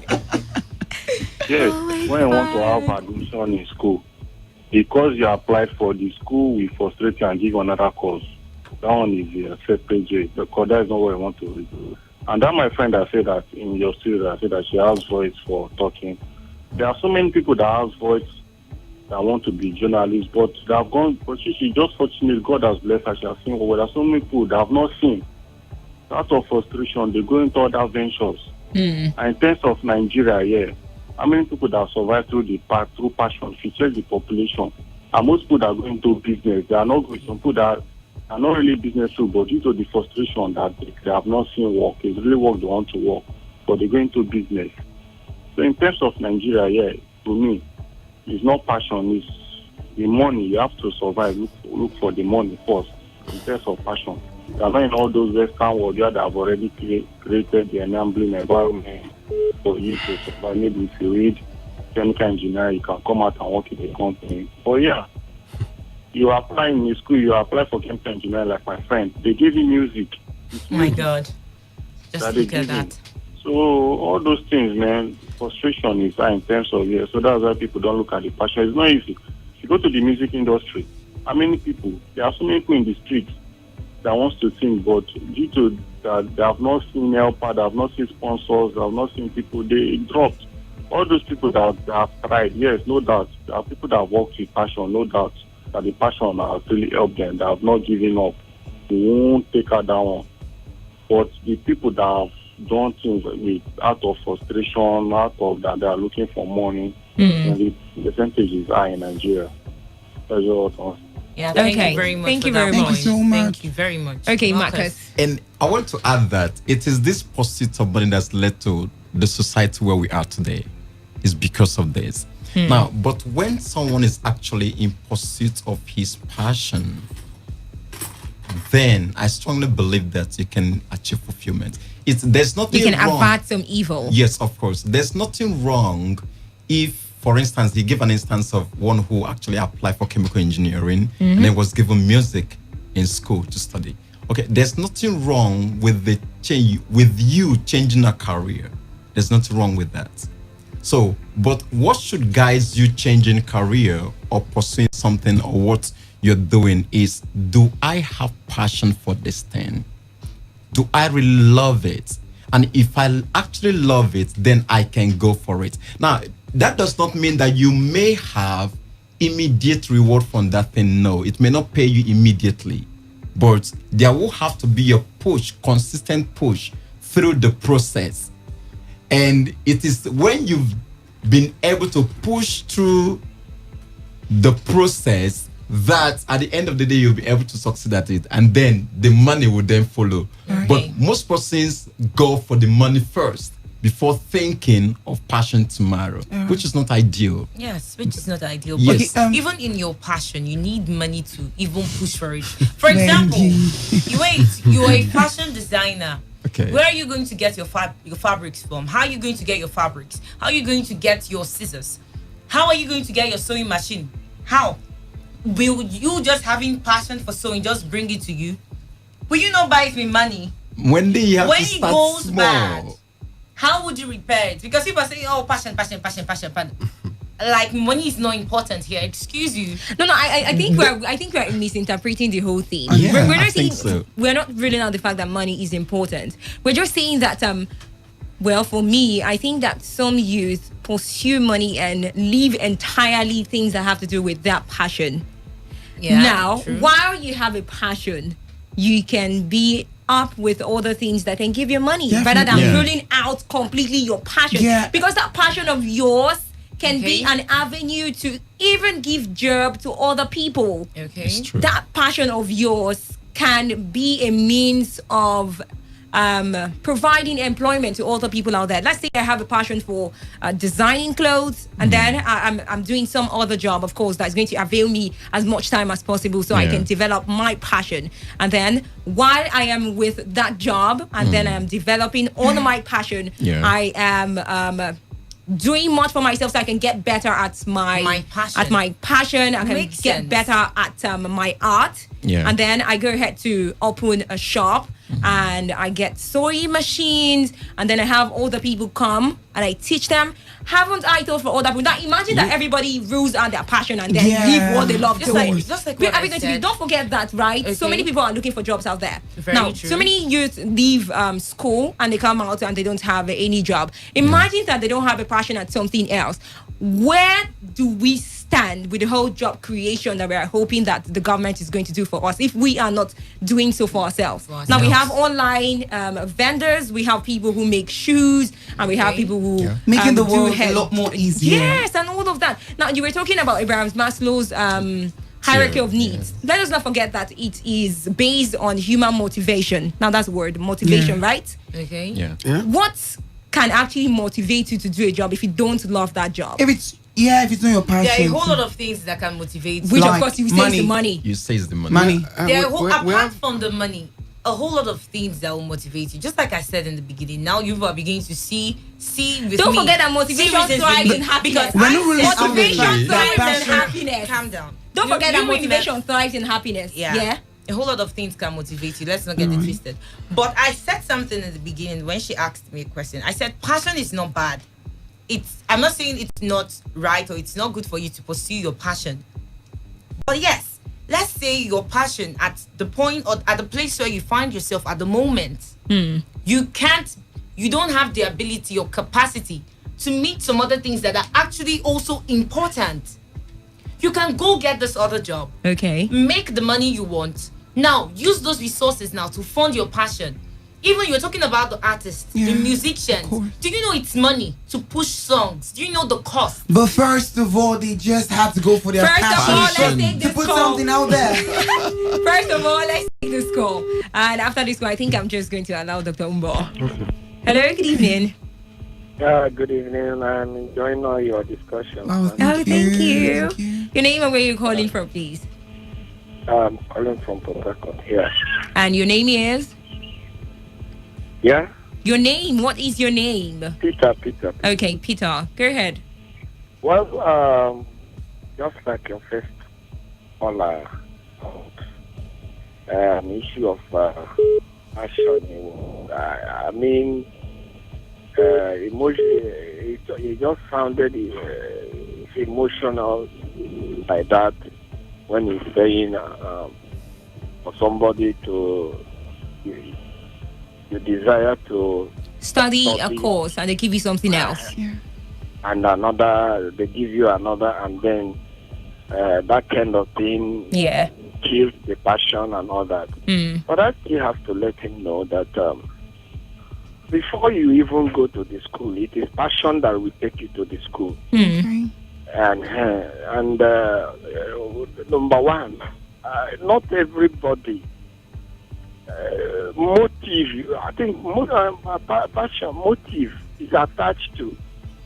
Most have to explain the motive behind whatever you want to do.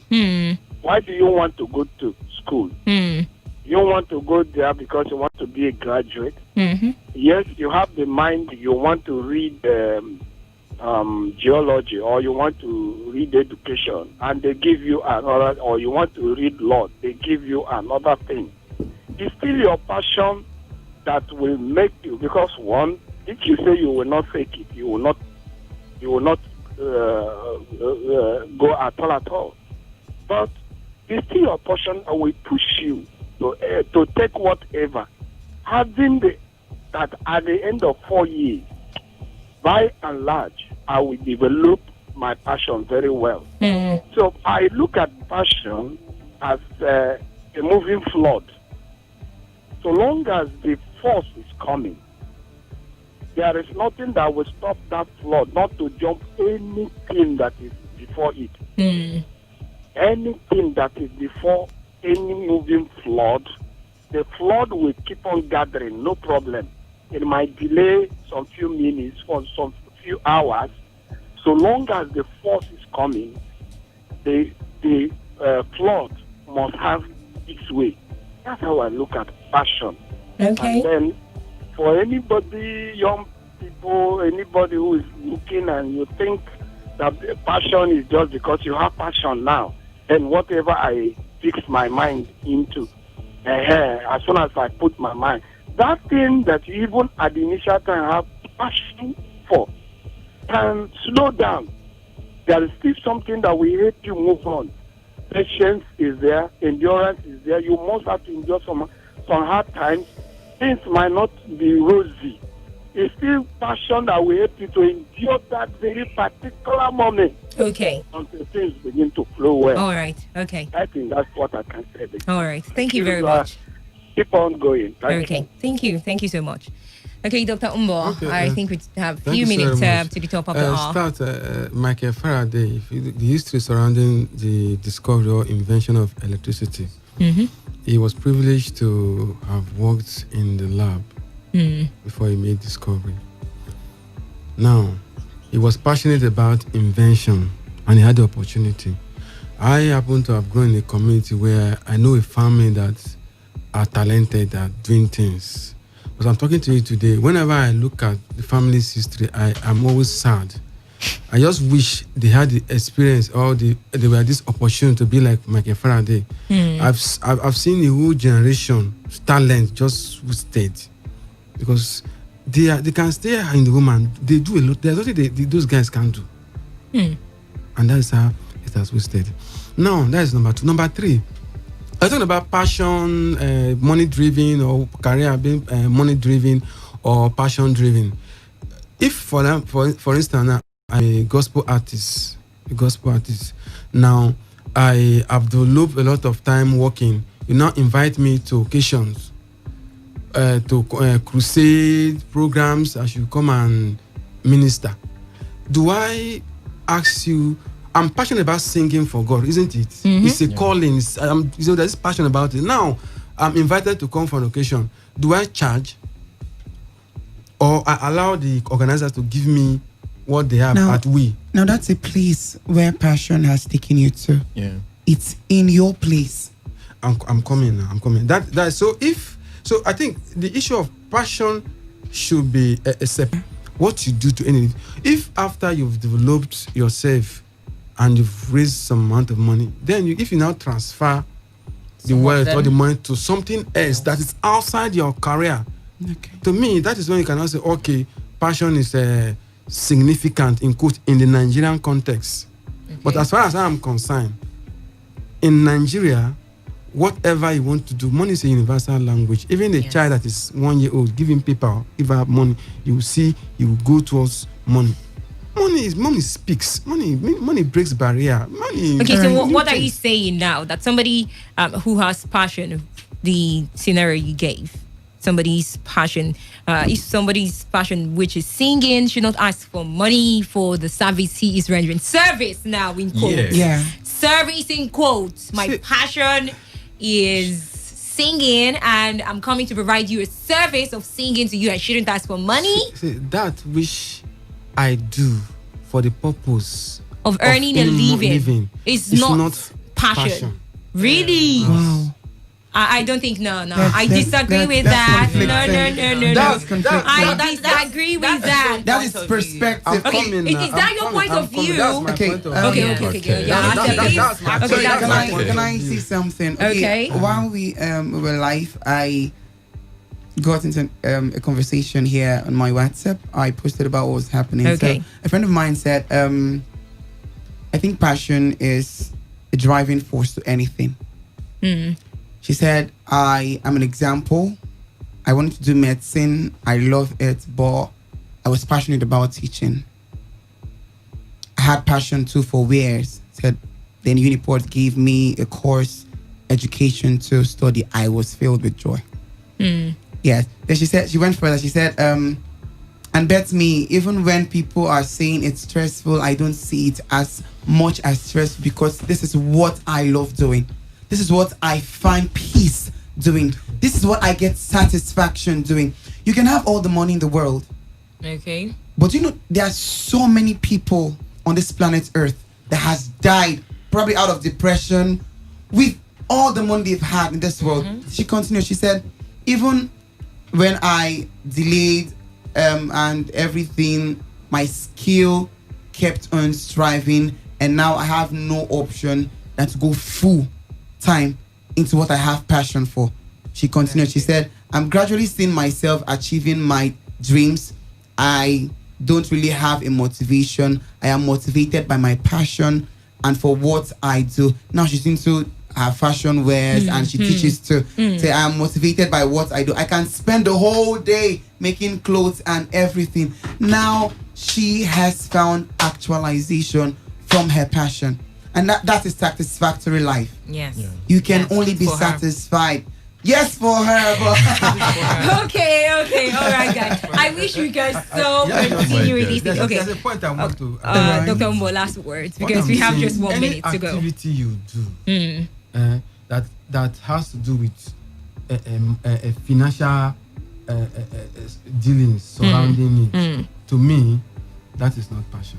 Okay, that's what you. All right, I just want to say, that is career, let me just source of say livelihood, thank you source of very living. much for this. I think we would have to continue. I think we will have to continue our discussion off air because this is few seconds to the top of the hour. Yeah, before we go, I would like to send a shout out to Andrew Ifeemi Trace. Today is his birthday. Happy birthday! Okay, thank you very much for being a part of Youth Arise show here on your premium talk news and sports radio station. It is always a heated conversation, and of course, it is very, very innovative also. So choose what works for you, passion or money, and work with it. But for me, of course, it is going to be passion. Good night, and talk to you again next week. Bye-bye. This is Today 95.1 FM, Port Harcourt, voice of the people.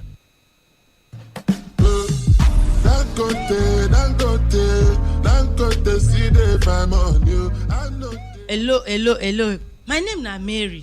I happy to come share this wonderful opportunity with you now. This opportunity in the column daily income stores opportunity. This store na one store we don dey for 13 years. This store is approved by the government. This store, the product wey dem get inside get NAFDAC number. This store, ma tell you, e don change plenty people life, including me myself wey dey talk to una.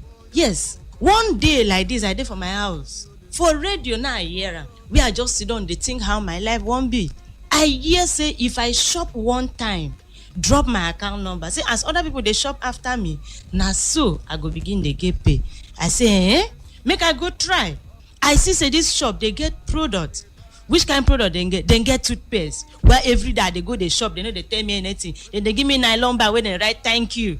Now so I shop. As I drop my account number, few days later, because other people don't come shop after me, I begin they get pay. You where they hear me, gather your things, carry your phone near your body. Make I give you phone number where you go text enjoy to sharp. Yes, because you need to text enjoy to this number. The number now 0702 628 0877 0702 628 0877. Again, 0702 628 0877. A lot of persons don't believe say with your ATM, if you go bank, go there, go slot in that card and money could come out. Some people when mobile banking come out, they no believe say if you sit down for your room, they do send money give for another person account. Now the same thing where they happen for daily income stores now, where you go do only shopping. As you the shop finish, you go drop your account number. Then you go come they get paid as other people shop after you from daily income stores. And that's why we hold program to show people how this store they work. And for you to be part of this program, you need to send us message. Just send us enjoy. Put for this number so that you go get the place where the program go happen. The number now 0702 628 0877 0702 628 0877. Daily income store na innovation. Daily income store dey open our eye to so many things. Thing wey be say 10 years ago dem go say na lie, na juju, e no fit happen. Today e don real. When me hear, I say e no go happen, but today na me dey tell you say make you not be me wey down daily income stores for 3 years. I no gree go daily income store until one day I waka say my eye I go take and see wetin dey here. So now I waka go daily income store and I dey tell you say make you no waste time, come to this shopping where dem go shop, because na 2 times we dey shop a day. 11 o'clock, 4 o'clock we go shop. And for you to come, abeg just text enjoy to this number 0702 628 0877 0702 628 0877. Again.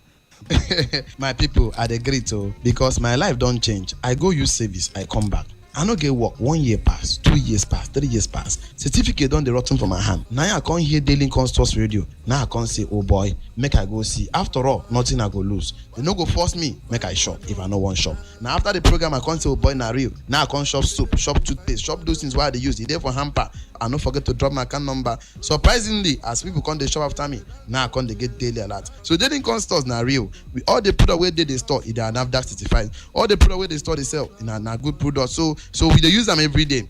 And the good thing about Daily Income Store is say not only once you carry shop for this store, come drop your account number. They say seeing now believing. Come no, because you are not innovated, you become outdated. Whether you shop, you no shop. Now they will give first 20 people free product. Make I give you phone number where you go text enjoy to sharp. Yes, because you need to text enjoy to this number 0702 628 0877 0702 628 0877. Okay, if you are born poor, no be your fault. But if you die poor, not your fault. Yes, because you need to text enjoy to this number 0810 0702 628 0877 0702 628 0877. Every day, every hour, when the big stories break, depend on our 24-hour news team to bring you the latest. Today, 95.1 FM.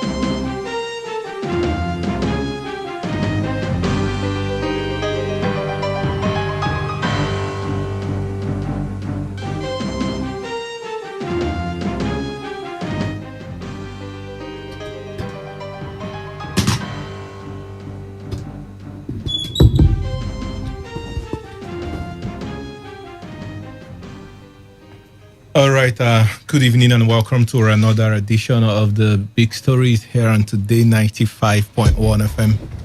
Port Harcourt, a very beautiful evening to you. We are here again to bring you some of the biggest stories that made headlines over the last 7 days. But before we go straight to that, how did you spend your day? I hope it was a beautiful one. The August break seems to be over after a very long break. 14 days, if you like. So the rains are coming back. I hope you're getting ready for the rainy season. You know how it can be in this part of the world. Sometimes it comes without notice.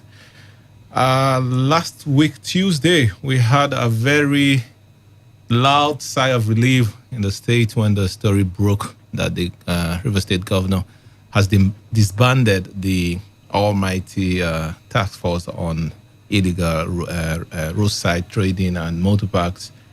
And then it came with a lot of mixed reactions. The next day, we saw what happened in the markets across the state, Port Harcourt particularly, and the parks. It was like, man, this is. But was that the best solution to the problems? We'll be finding out later on in the show. You should be asking what happened today in the churches. People are giving testimonies and thanksgiving because of this bad man. Honestly. We'll be finding out later. But let me do you now. Once again, I welcome you to the program. My colleagues are already seated. It's a full house this evening. And since you've just had Uchendu, welcome. Good evening. Good evening, Chinedu. Good evening, our listeners. We also have Priya in the panel. Good evening. Good evening, Chinedu. Good evening to the beautiful city of Port Harcourt. Mm-hmm. Sandra. Good evening, everyone. Good, by the way. And Ifunaya, good evening. Good evening, everyone. All of them, they are watching Big Brother before we got here. All right, then we have Victor Eziama. Good evening, Victor. Yeah, hi. Good evening, Port Harcourt. You're also watching Big Brother. Are you? No. Even watching it online. No. All right. So we're taking off from this story that happened on Tuesday, which was the River State government pulled out of the Special Public Works Program of the federal government, where 774,000 unskilled Nigerians were supposed to be employed. Nominees of the River State government in the committee, Erastus Awotu, made the decision at this of the state, known in a letter addressed to the Minister of State for Labor and Productivity, Festus Keyamo. Awotu, who is also the special advisor to Governor Nyesom Wike on NDDC, alleged that the implementation of the program, which is designed to employ 1,000 persons per local government, said the program has been hijacked by the All Progressive Congress in Rivers State. Let's hear what the essay had to say.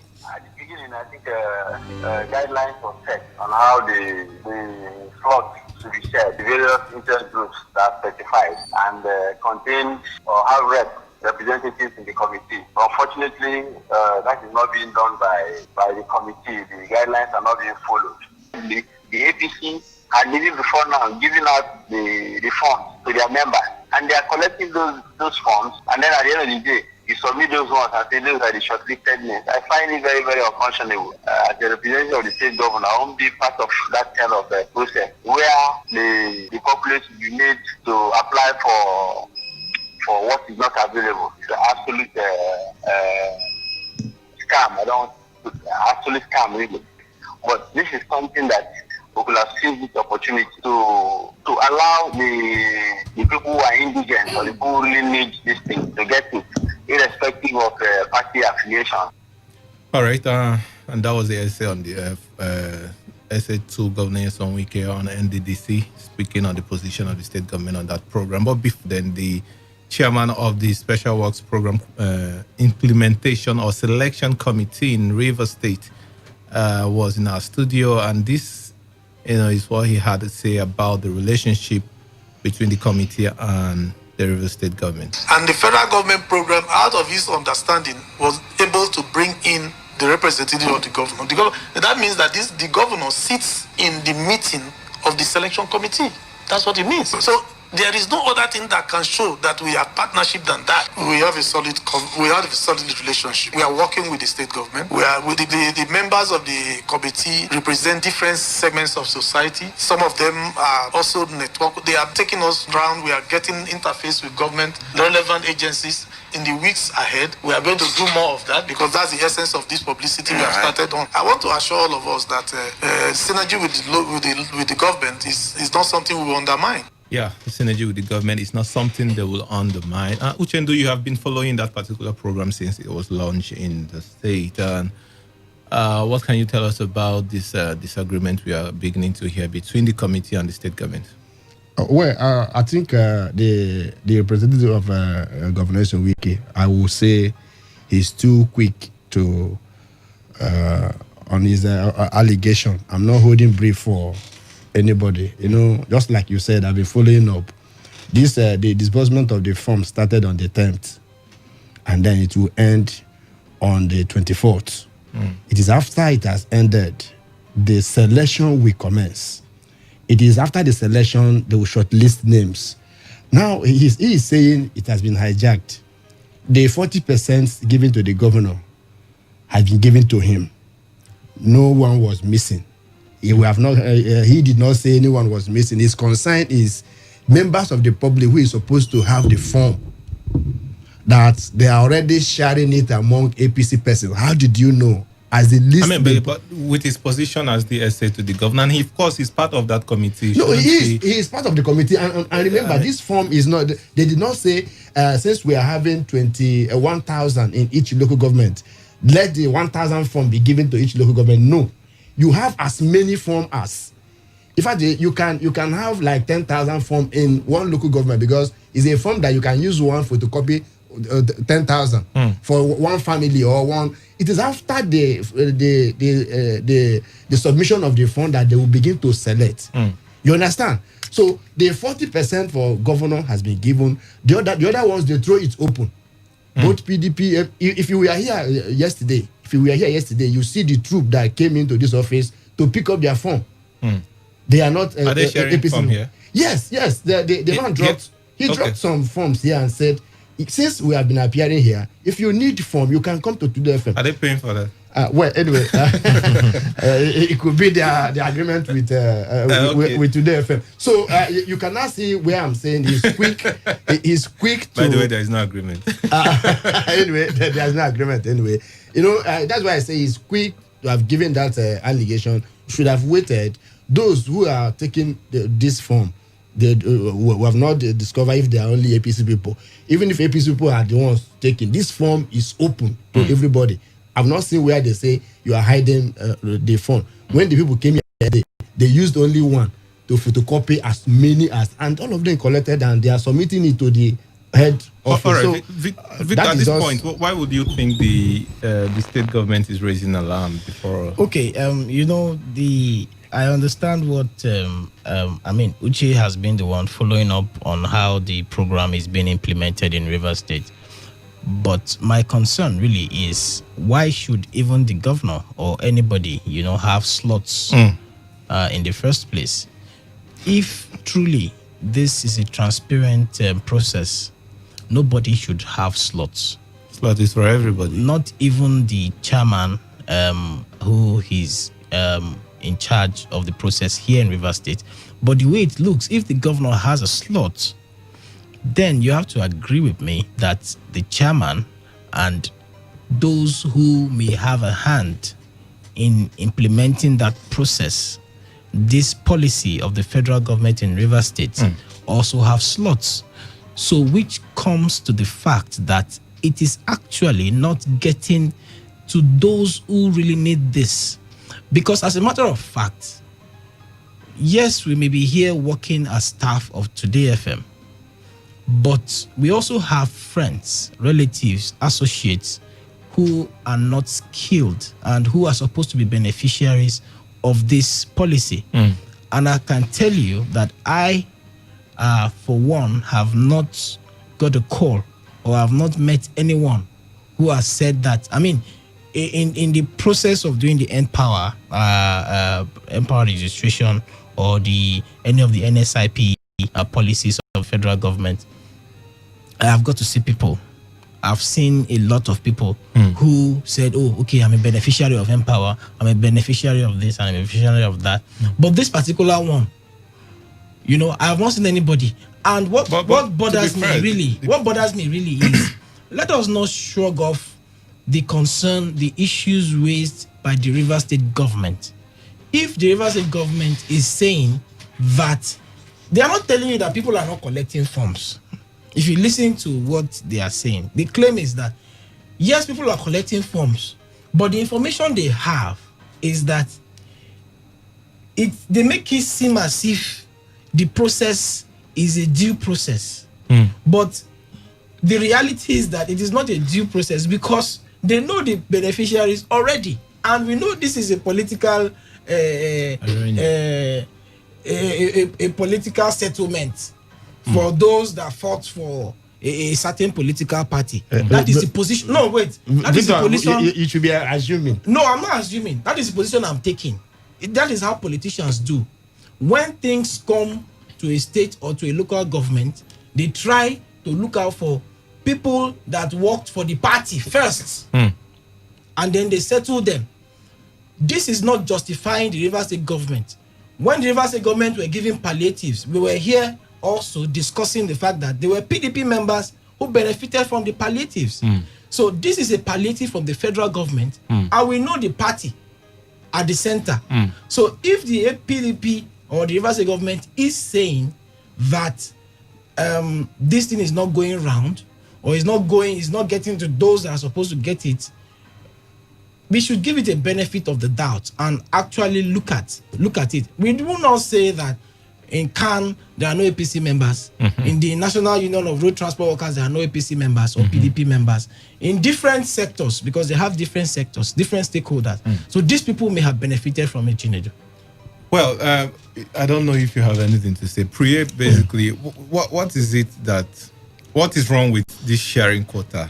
Basically, Victor said something about if certain people are given a certain percentage, it presupposes that there is something that we don't know.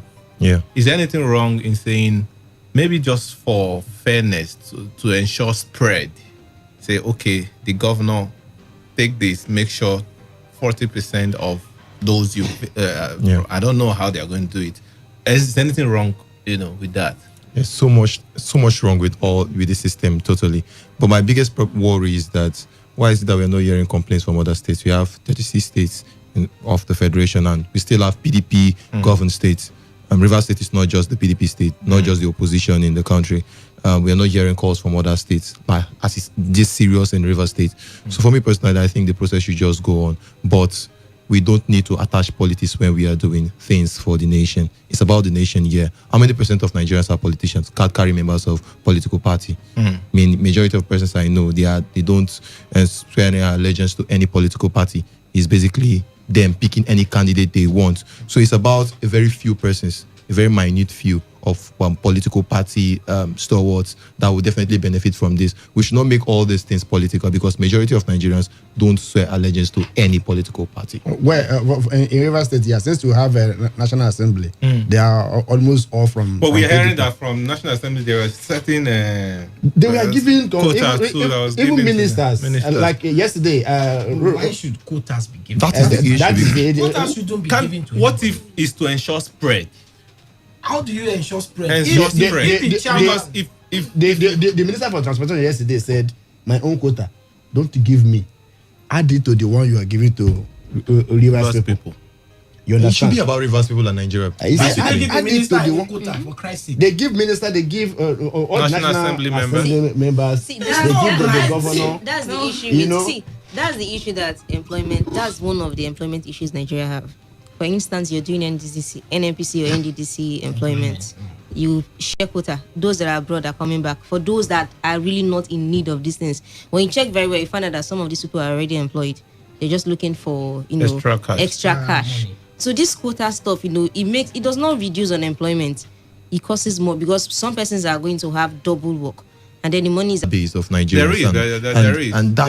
And I think that is what they should possibly work with, not actually creating quotas and giving politicians slots. I think it would be very easy to really, fish out those who really have a job. It's easy. We all have BVN. We all have BVN. I don't know how we can confirm this. Yes. But then how effective is the data system in Nigeria? But we'll be moving on to other issues. Now, on Tuesday, like I said earlier, the governor announced his decision to disband the Rivers State Task Force on street trading and illegal motor parks with immediate effect. It also meant that the special advisor to the governor on task force, Bright Amehule, was sacked by the announcement.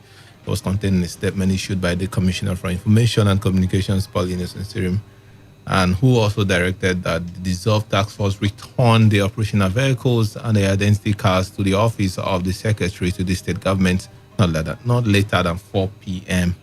on Wednesday. Of course, the statement said the salaries of the members would be paid when they return the vehicles and the ID card. Okay, that was a bit. And the governor also promised to reconstitute a new task force after proper orientation and training. Chandra, what happened after this one? This task force was disbanded. What happened? What was the reaction? Traders, they were happy. taxi drivers, commercial road users, they were all happy. In fact, they are still very, very happy that they've asked task force to stop working. But the thing is, well, I don't know. Like right now, I really when I went out the next day to monitor what was happening around, I was like, so these people are trying to tell me now that they need someone to actually force them before they do the right thing. Okay, I mean, because they went out, they went back, and in fact they forgot the fact that they were even constructing this flyover at Rumokoro. You see them under the flyover selling gari, rice, pepper, bags of rice, and the rest of it. So and then I don't know. At some point I was like, okay, well, maybe the governor has his own reason for dissolving these people, but these people were trying. River State Task Force, they were actually trying, even though you cannot control everybody. It is not possible. We have police, we have army, we have other forces here in Nigeria that you cannot force, you cannot make them do the right thing. In as much as we know that people at the head, they also want to do the right thing, those other people cannot. It will be very difficult. Yeah. So yeah, well, they had some of their bad parts, which somehow people did not like the fact that they were there. But right now, I think the governor is seeing that these people are going, they will bring this coronavirus times 10 for us here in Rivers State. You mean because what happened after it with was what disbanded? I saw, like seriously, there was nobody, they lack control. How can people start behaving like animals? Not really. Okay, so Ifunanya, do you think that was the best decision? Yes, there are bad eggs in the system, but if you also look at it during the time they were operating, there was sort of decorum on the road in terms of street trading or parks per se.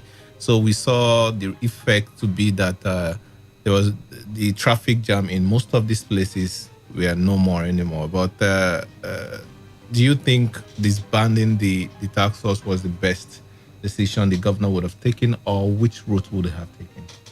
Well, I think the disbanding of the task force is the best choice, based on the fact that they are not trained. Okay. At least that's a very good reason enough for me, because it became a platform for extortion from ordinary. I know they have probably at first they had good people and some persons that really had good intention for the work, but I think calling it off is the right choice. But there's still need for task force, because when you go out there, everywhere, Port Harcourt is a mess right now. So there's need for them to train task force. It's a good decision for them to withdraw, because the ones that are there, I don't know. I don't want to say they are touts, but then what other name can we use in describing them? No, you can't call them touts. I don't know if you've seen them in action. I've seen them in action. Sometimes people react based on what they get from people outside. No, they but react there's based no on that. denying If they're asking you shift and you don't shift, they want to use There is I no think there's denying a professional approach to everything. There is no denying the fact that some of these people, even though it might be very few of them, went overboard, started destroying properties and markets of sellers, and breaking windscreens of cars, and taking basically the laws into their hands and violating human rights. And these people caused this thing for this task force. But I will be talking about the leadership with Uchendu. Do you think would have just taken care of the leadership instead of saying everybody go? Let's see if another person, in terms of the leadership, would bring different ideas on how these people can operate. Because you might want to say, okay, they'll go and train them now. Okay, it means they weren't trained the first time before bringing them in.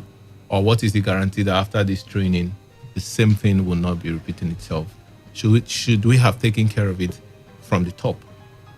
Taking care of it from the top, I don't see the possibility of it working effectively. You know why? These people, you are talking about number of persons that are employed to do this job, and the leadership may not be everywhere. You are talking about leadership as in the coordinator, Bright, just like Bright Amehule, calling for meeting or the zonal coordinators who will be at a particular place and will not be knowing what is happening.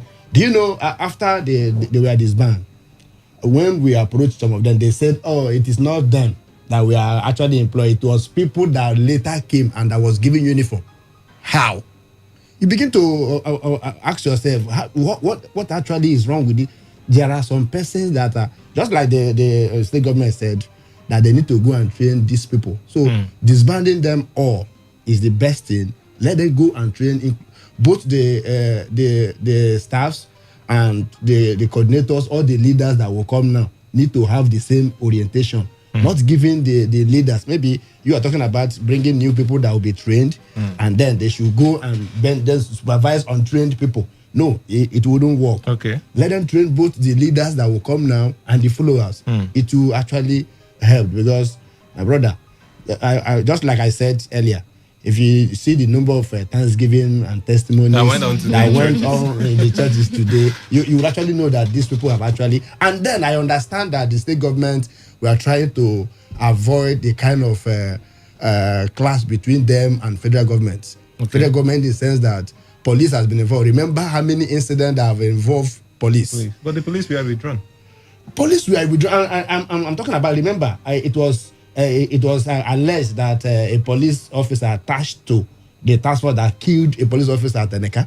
And then this incident that happened that resulted to disbandment. You know, the 2 police officers were crushed. Yes, they were crushed. So, in looking at it, even when the police were not actually with, the police has taken enough brutality from from there. So, it would have been a case that police would have been arresting these people. So, to avoid it, disbandment is the best. How quick do we need another task force now before things get out of hand? As quickly as possible, because we know how humans are generally, especially in Nigeria. We always need authority to basically control us. And when we talk about excesses of these authorities, that's the problem. And we still have that in our police system, in our military. So I think these guys are not trained. It's very clear when you see the way they operate, their operation, and the way they go around, especially in their vehicles. I was quite surprised one day.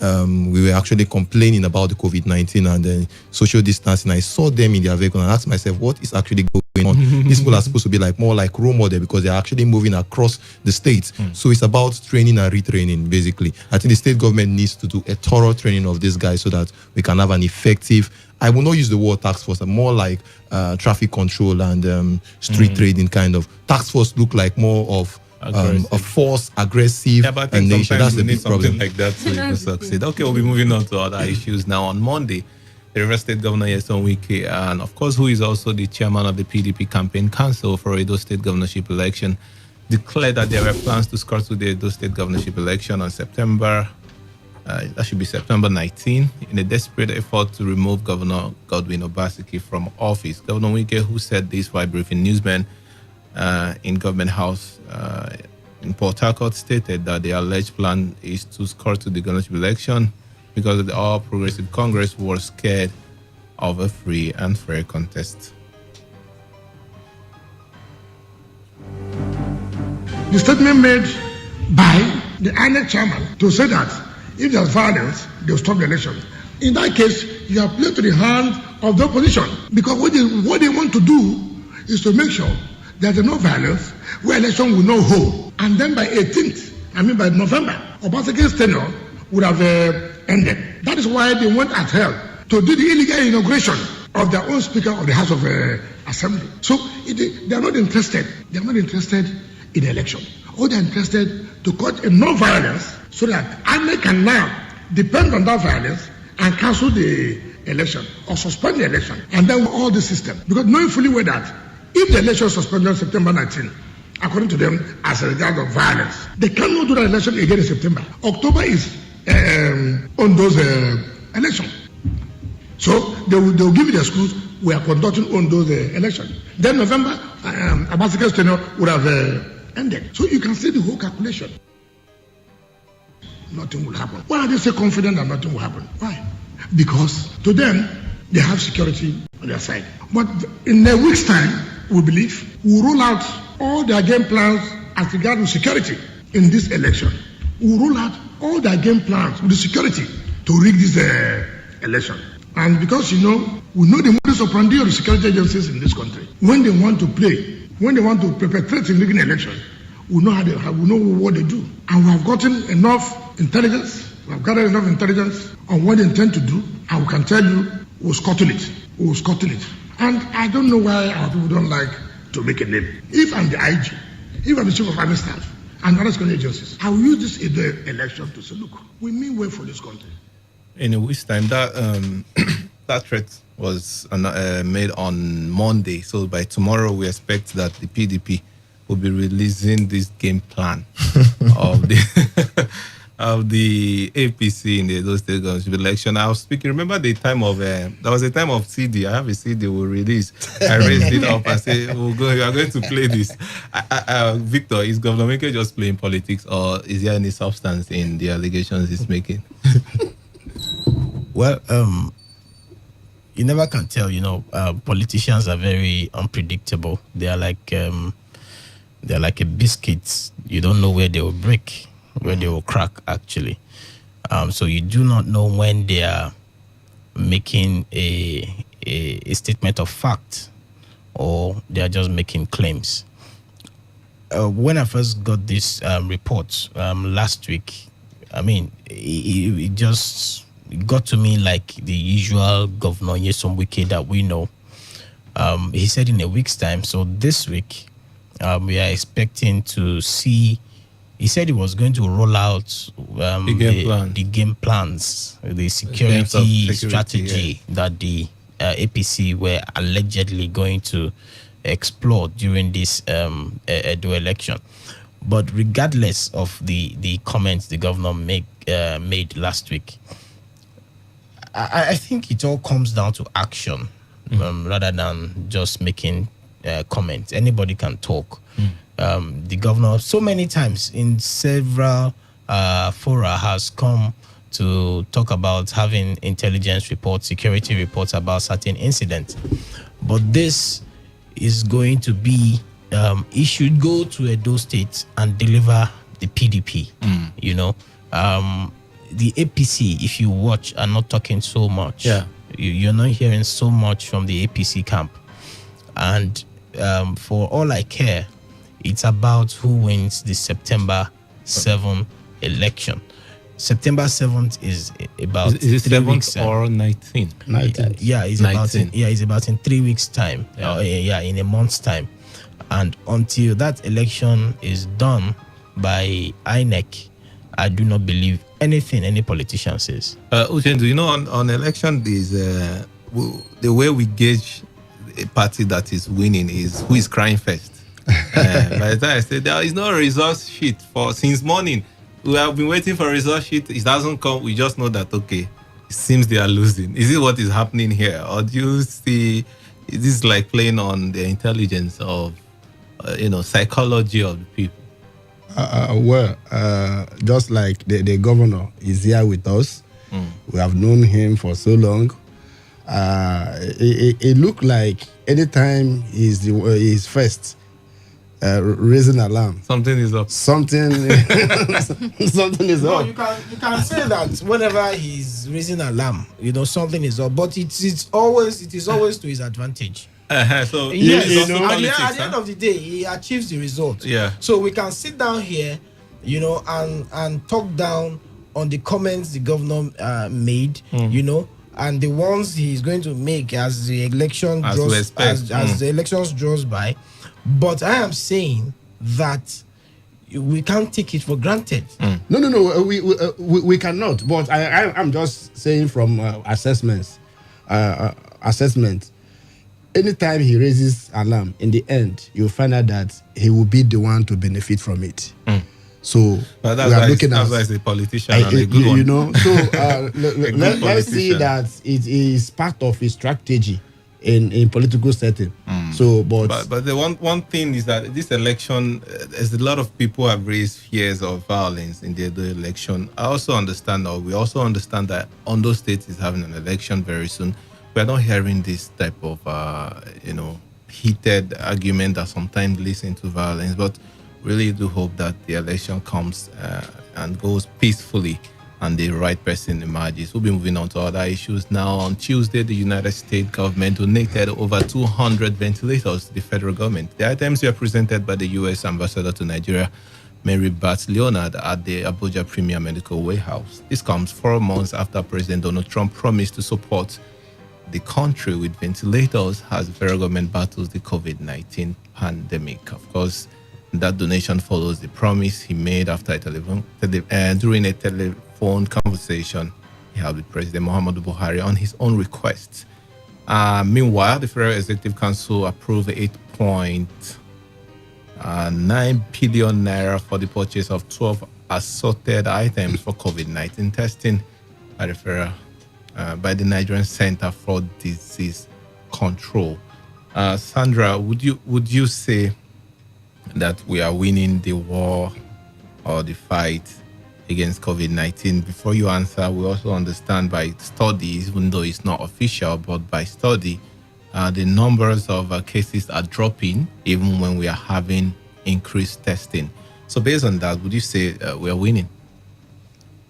Yeah, I would say we are winning, because if we aren't winning, then there won't be campaigns with over 100 persons.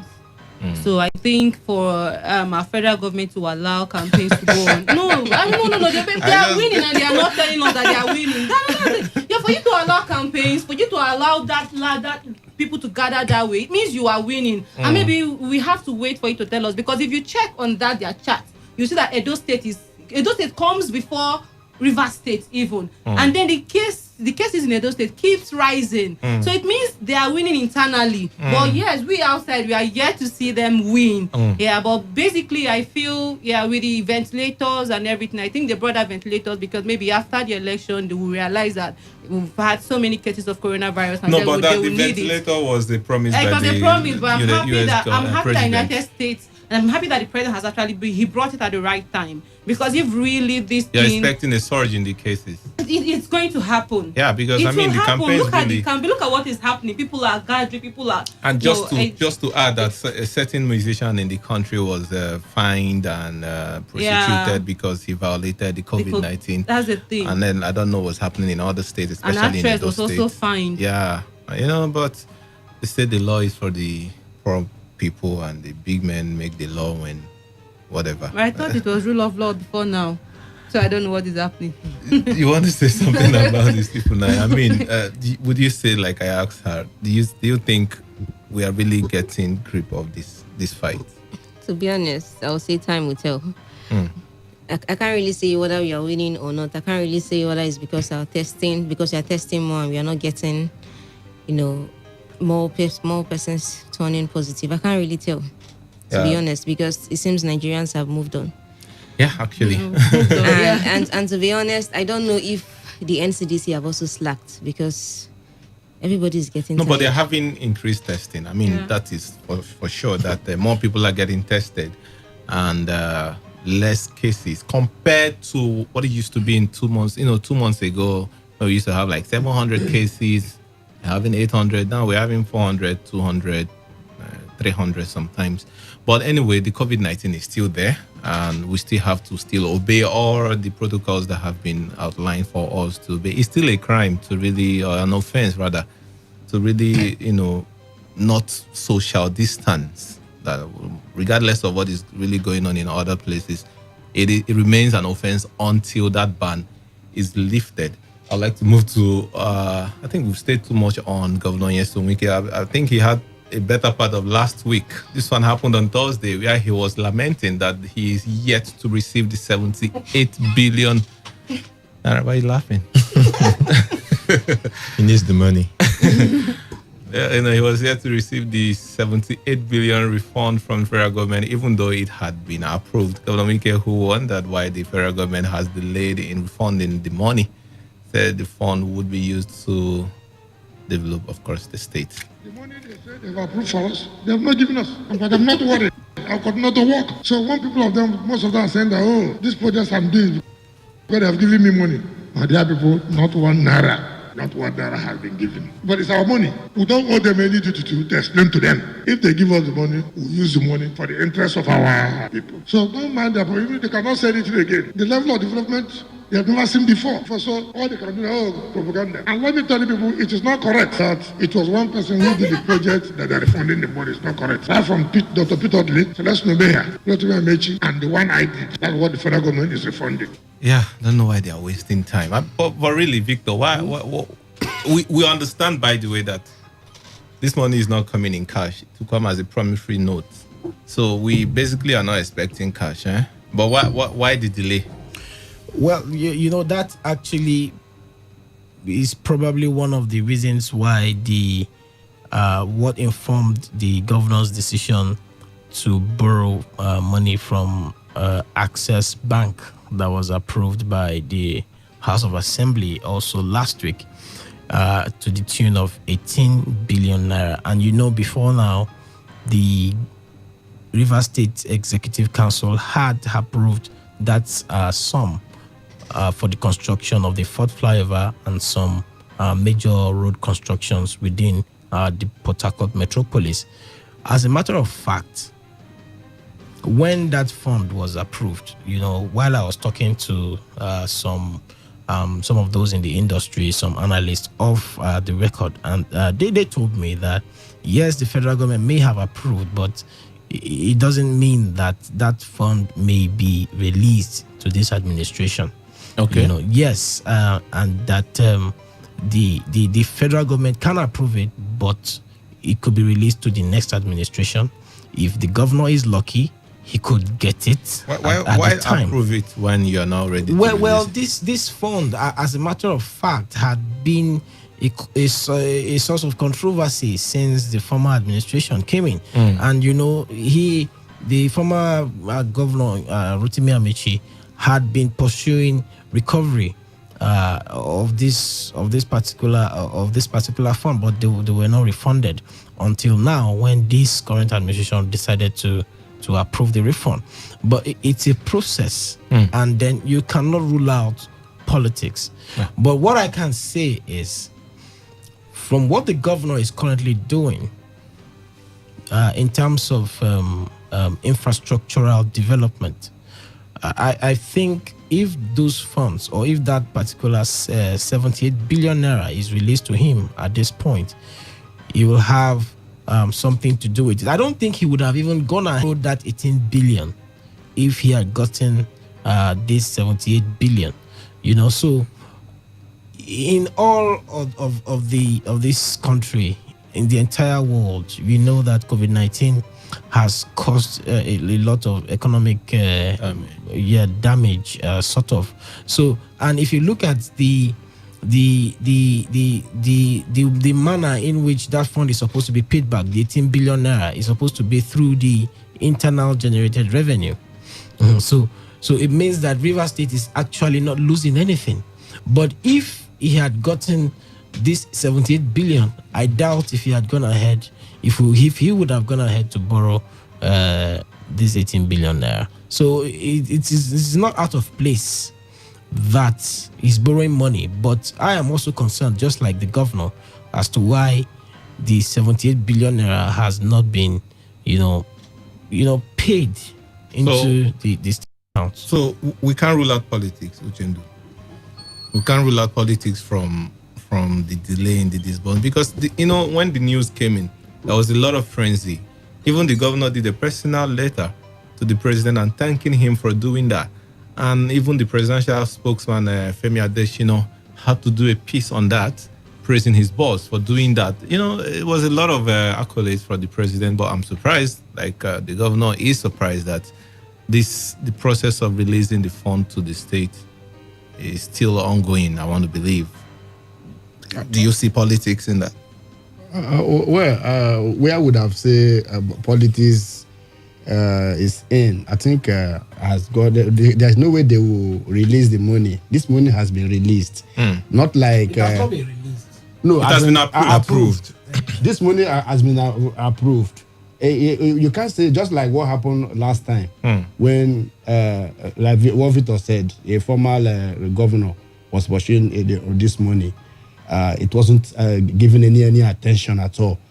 I don't think a government will approve something in this administration, and wait for the next administration, and then they will extend it to pay. Let me just believe that let me also quickly process. mention, part of the side talk we had was that probably the federal government does not want to release this fund because the governor here in Rivers State is heading the National Campaign Council of the PDP. No, but the money will not. No. I think the argument. You can convert it into cash. You can. It's promissory notes. You can. they have a way around all of this. I don't think so. That's my personal opinion. Anyway, I don't think so. You want to say something, Sandra? They should release the money for us, huh? Release which money? But then if the money is released next administration, it means it's no longer for me, I feel still government. I feel government is a continuum. So if it's next administration or this administration, it doesn't matter. So why do you sign it? Why do you approve it now? So it's a process. It's a process. What is the process of No. Approving. No. Mm-hmm. Can it be reversed? Can't it be reversed rather? I mean, no. It has been approved. It has been approved. You can't say, we will not give again. Highest thing you can do is to delay the payment. After all the praise singing. It doesn't matter. Doesn't matter. On Thursday, Rivers State government took over the prosecution of 4 dismissed police officers who were involved in alleged torture and murder of late Chima Ikuna during an unlawful infliction of injuries on 4 others. The state government made the application after officers pleaded not guilty to the 5-count charge of murder, torture, conspiracy, and unlawful infliction of injury. The trial judge, Justice Florence February-Sima, ordered the prosecution counsel to make available all the necessary materials it would rely upon in the course of the trial, and ordered that the suspect be remanded in the office of the Special Anti-Robbery Squad at Rupoku. Uchendu, you covered that story. How confident are we? Should we be that the state will will get justice for Chima? The state has taken over the prosecution of the matter. Well, what we're talking about now is law. If the state government has a competent hand that's prosecuting the matter, I think we should be expecting justice for Chima. But where you can't preempt the court, you can't also say this is what will happen before. So let's expect that. The prosecution counsel will do their job because, like what I saw that day, the lawyers to the 4 suspects, I think they are very senior lawyers. They are very proactive in the argument and all they are doing. But I hope that Rivers State government also will have a strong hand to prosecute the matter with their evidence. Oh, okay. So we want to say something, yes? I wanted to ask, what evidences do they have? That what? The state government. The state government. Okay, I thought you were talking about the other 4 lawyers. No, they are the lawyers. No, I mean the state government. The state government have enough evidence. Just like because the result from the pathologist. They have refused to show. The 4 persons. Now I want to know. Because we don't have the result. We've not seen the result yet. You are not supposed to see it. Maybe the judge will see it. For now, the autopsy we have not seen, and this is part of what the lawyers to the 4 dismissed officers were asking. They say by law, before you start the matter, you're supposed to provide us with all that you are supposed to rely on. But who is providing the legal counsel for the 4 people? Is it the Nigerian police or they are on their own? They have been dismissed. They have been dismissed. So they are on their have their personal lawyers. Okay. Even if I saw a police lawyer defending one of them, but I think he may have hired it privately. Outside the police organization and the rest of them. So we'll be hoping and praying that justice will be done on that matter. And the other 4, is it Ikoku 5 now? So the other 4 will also get justice apart from they were in the court anyway, and they have been coming.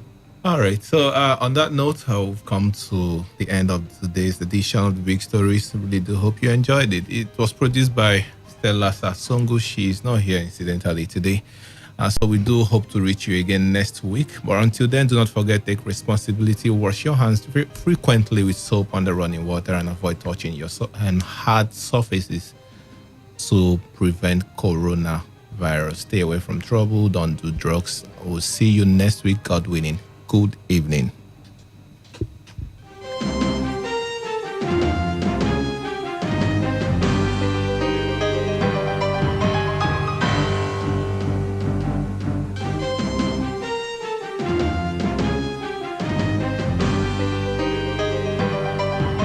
Every day, every hour, when the big stories break, depend on our 24-hour news team to bring you the latest. Today, 95.1 FM.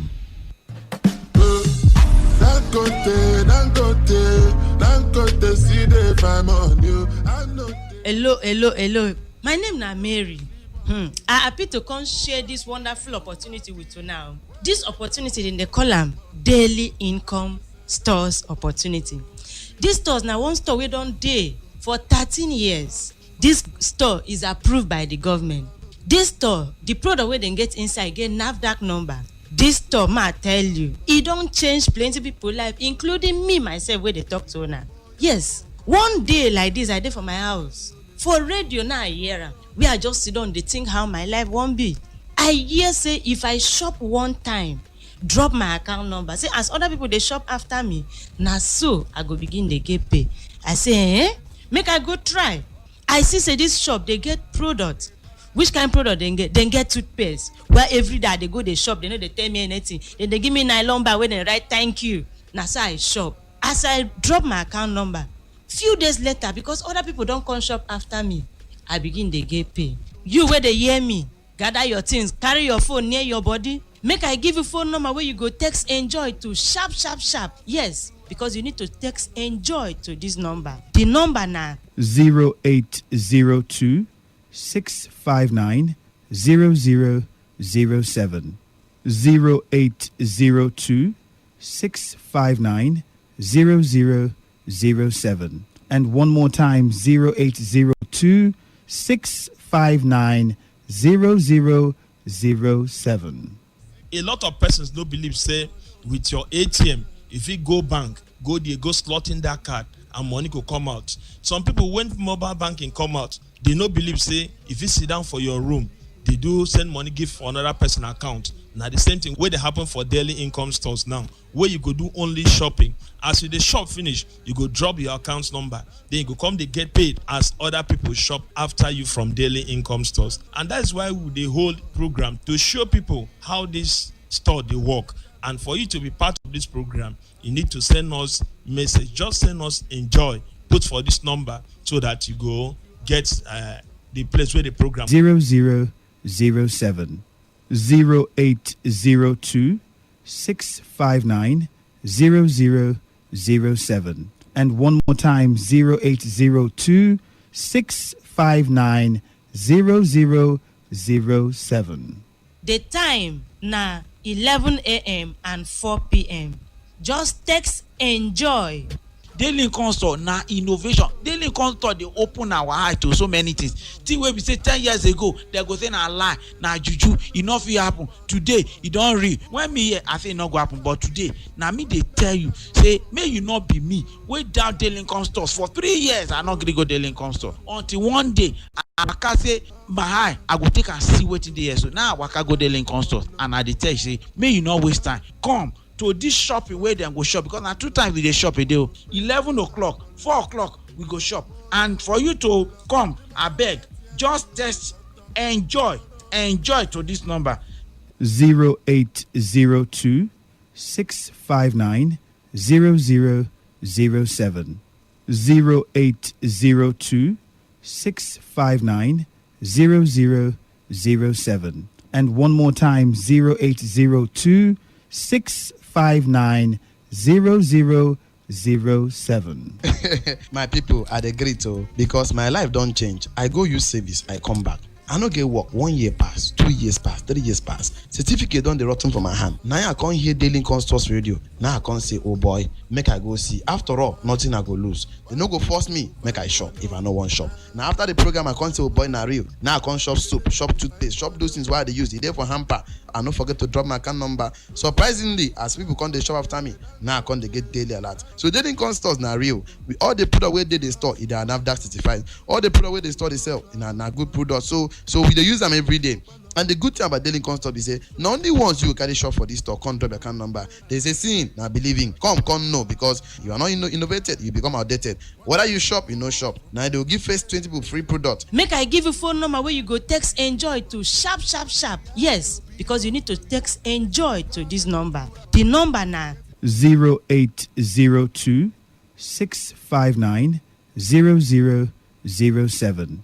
0802 659 0007. And one more time, 0802 659 0007. Okay, if you are born poor, no be your fault. But if you die poor, not your fault. Yes, because you need to text enjoy to this number. 0802 659 0007. 0802 659 0007. And one more time, 0802 659 0007.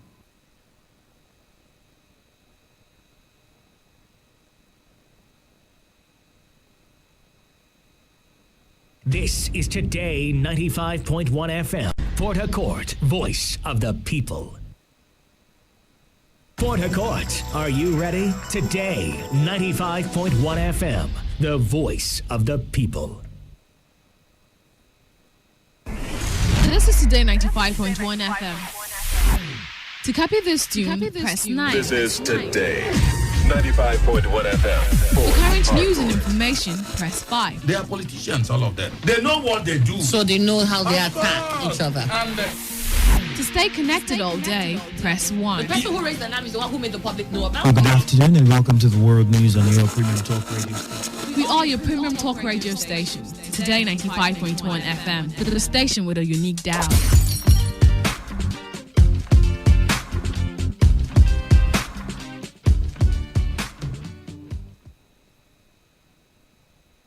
This is Today 95.1 FM, Port Harcourt, voice of the people. Whether it's happening in Port Harcourt, South South, Nigeria, or around the world, we've got you covered. On air, online, delivering balanced news and unbiased analysis. Today 95.1 FM. This is Today 95.1 FM, Port Harcourt. News.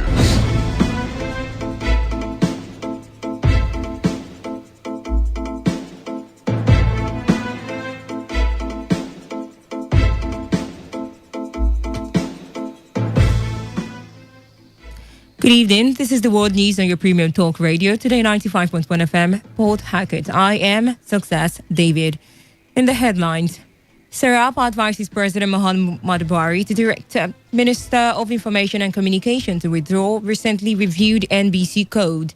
Nigerian Air Force deploys special troops to southern Kaduna to help fight insecurity. ASOP calls on stakeholders to allow ongoing probe at NGDC to be completed. And on the foreign scene, Ghanaian government react to closure of some shops owned by Nigerians. And now stay tuned for the news in details.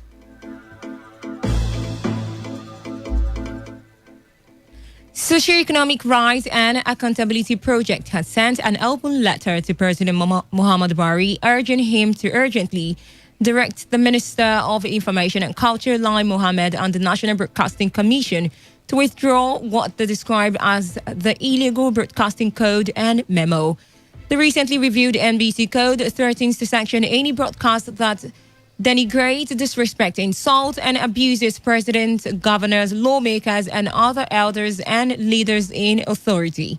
Serap also asked the President Buhari to instruct the minister and the MBC to immediately rescind the 5 Nigerian Info radio station following reported comments by a former deputy governor of the Central Bank of Nigeria, Obadiah Malafia, during an interview with the station. In a letter signed by Serap Deputy Director Kolawole Oluwadare, the organization said rather than pushing to enforce a culture to respect presidents, governors, lawmakers, elders, and other leaders, Mohammed and the MBC should use their entrusted public office and mandate to promote a culture of public debate, access to information, transparency, and accountability in the government.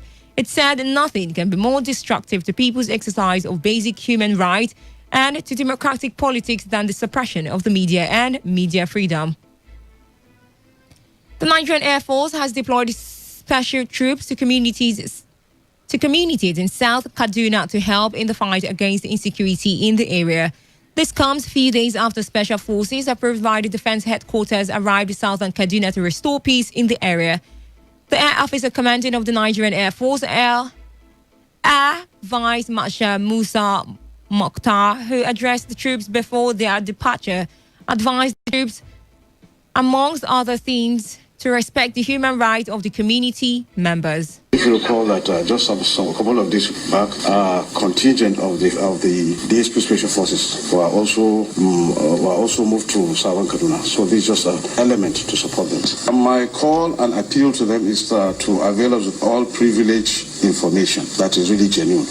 Well, it's just a matter of just getting the information. We process it as necessary, and find out the true nature of it before we act. But I call on them to please give them the necessary cooperation. They are there to assist the civil populace, not to harm them, and then provide the necessary security that we are supposed to do. We're just calling on them to remain disciplined, focused, and respect human rights as they go about their operations. By and large, we intend to also carry out a kind of civil-military relationship, hopefully by next week, by sending a medical team from our medical center, from our medical hospitals here to go and conduct outreach program in support of the civil populace. The trial of a Lance Corporal in the Nigerian Army, Edith Bini Martins, may commence tomorrow in Sokoto State after being transformed from the Federal Capital Territory. Martins is expected to face a court-martial after he criticized the Chief of Army Staff, Toko Buratai's handling of the Boko Haram crisis. A military source explained that the army transferred the case to Sokoto because that is where Martins committed the offense. The army officer was arrested on June 20th following a video he circulated on the internet condemning Buratai and President Muhammad Buhari over alleged failure to provide adequate resources to soldiers combating the Boko Haram. The Inspector General of Police, Mohammed Adamu, has ordered the commissioners of police in the 36 states of the Federation and the Federal Capital Territory to identify and arrest any individual or groups in possession of prohibited firearms. The directive comes ahead of the governorship elections in Edo and Ondo states, as well as efforts by the police high command to curb the proliferation of prohibited firearms in the country. A statement by the Force Public Relations Officer, Force Headquarters DCP Frank Mbasi, the IGP ordered commissioners of police to immediately initiate appropriate actions to identify, isolate, disarm, arrest, and prosecute any individual or group in possession of prohibited firearms.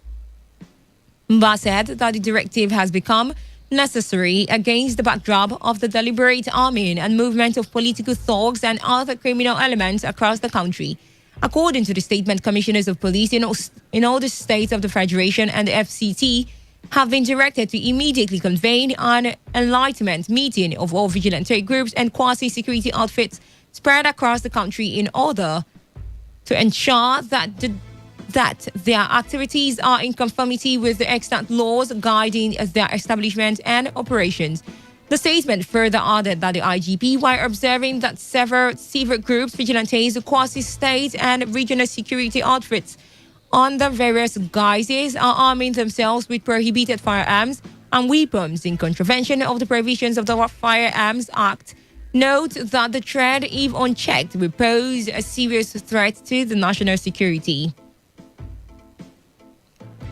As the fight against insecurity in Rivers State continues, the police in Eleme local government area has commenced the profiling of local vigilante groups in the area. Speaking at the security stakeholders meeting, the Eleme area commander Martins Nwogu said the profiling of vigilante groups is aimed at strengthening community policing. He said the move is to ensure that criminals are not allowed to infiltrate the group. The vigilante in element community have been assisting us in prevention of crime in the community and detection of crime, and it's equally good for us to know those who are assisting us. You know, the community policing is already ongoing, and a detachment of SIB assigned to the command, they are going to take charge of the profiling. And I know at the end of the day, we are going to get the good people of LMA, those who will be parties, who participate in the vigilante effort. We'll screen off those bad types so that we can be left with only those who are desirous and capable, who have no criminal record. The movement for the survival of the Ogoni people has lent its voice to the ongoing crisis in the Niger Delta Development Commission. Mosop, in a statement by the Secretary General of the Transitional Council, Bariala Balap, called on relevant stakeholders to allow the ongoing probe to be completed before raising more controversies.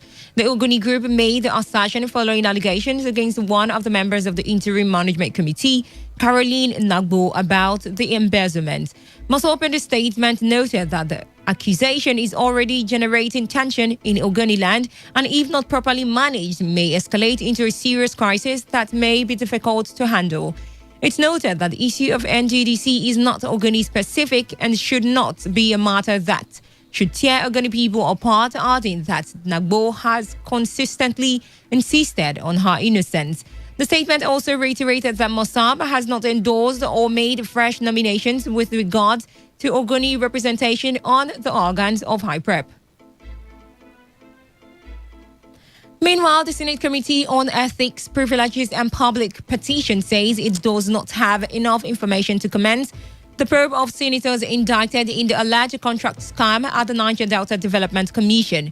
The ad hoc committee set up to probe the alleged financial recklessness by the Interim Management Committee of the NGDC had recommended an internal mechanism to investigate lawmakers indicted by the agency to have secured multi-billion naira projects without executing them. A member of the NGDC committee, Professor Isa Sadiq Radha, said recently that no fewer than 12,000 projects, some of which were partly paid for, had been abandoned. But the chairman of the Senate panel carrying out the probe, Senator Ayo Akinye Lure, said the ad hoc committee did not provide relevant details that could assist them in carrying out the task. Akinye Lure said the probe of a fresh petition against the managing director of the NGDC, Professor Daniel Bonde, would wait till September when the National Assembly resumed its current annual vacation. He said his committee members, who would need sufficient time to study all the allegations contained in the petition, were currently not available following the adjournment of legislative activities till September 15th. You are now listening to the world news on Today 95.1 FM, a voice of the people. After the break, more news, foreign and sports stories. Stay tuned. Every day, every hour, when the big stories break, depend on our 24-hour news team to bring you the latest. Today 95.1 FM. Ladies and gentlemen, may I have your attention, please? This president's failed. It's about the future of this country. We're going to take it back. We're going to take it back. You asked us to vote you into that position so you can bring about that solution. So when you vote me, then you sleep. Let me see if I can take another phone call. Hello, Today 95.1 FM. Good morning. What makes a policeman to be able to feed is the gun he's holding. They use their gun to extort money from people. Good morning. What's your name and where are you calling from? No longer news that we are truly the voice of the people. Am I not a slave in Nigeria? I refuse if you are. You're a slave. Let's not get to that now. So the Nigerian constitution. Rob is philosophical. You spot the difference now? 95.1 FM, voice of the people. And we're back.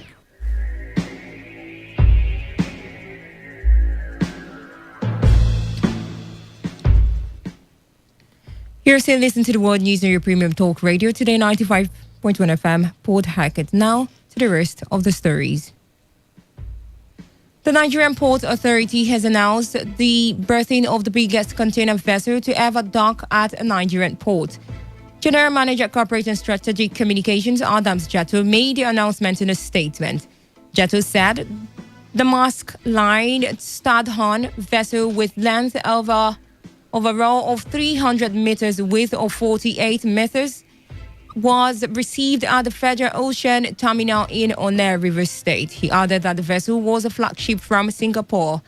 The NPA said it is an indication of the fact that the eastern ports are equipped to receive all manners of vessels and an expansion of the options of consignees in the eastern and northern parts of the country.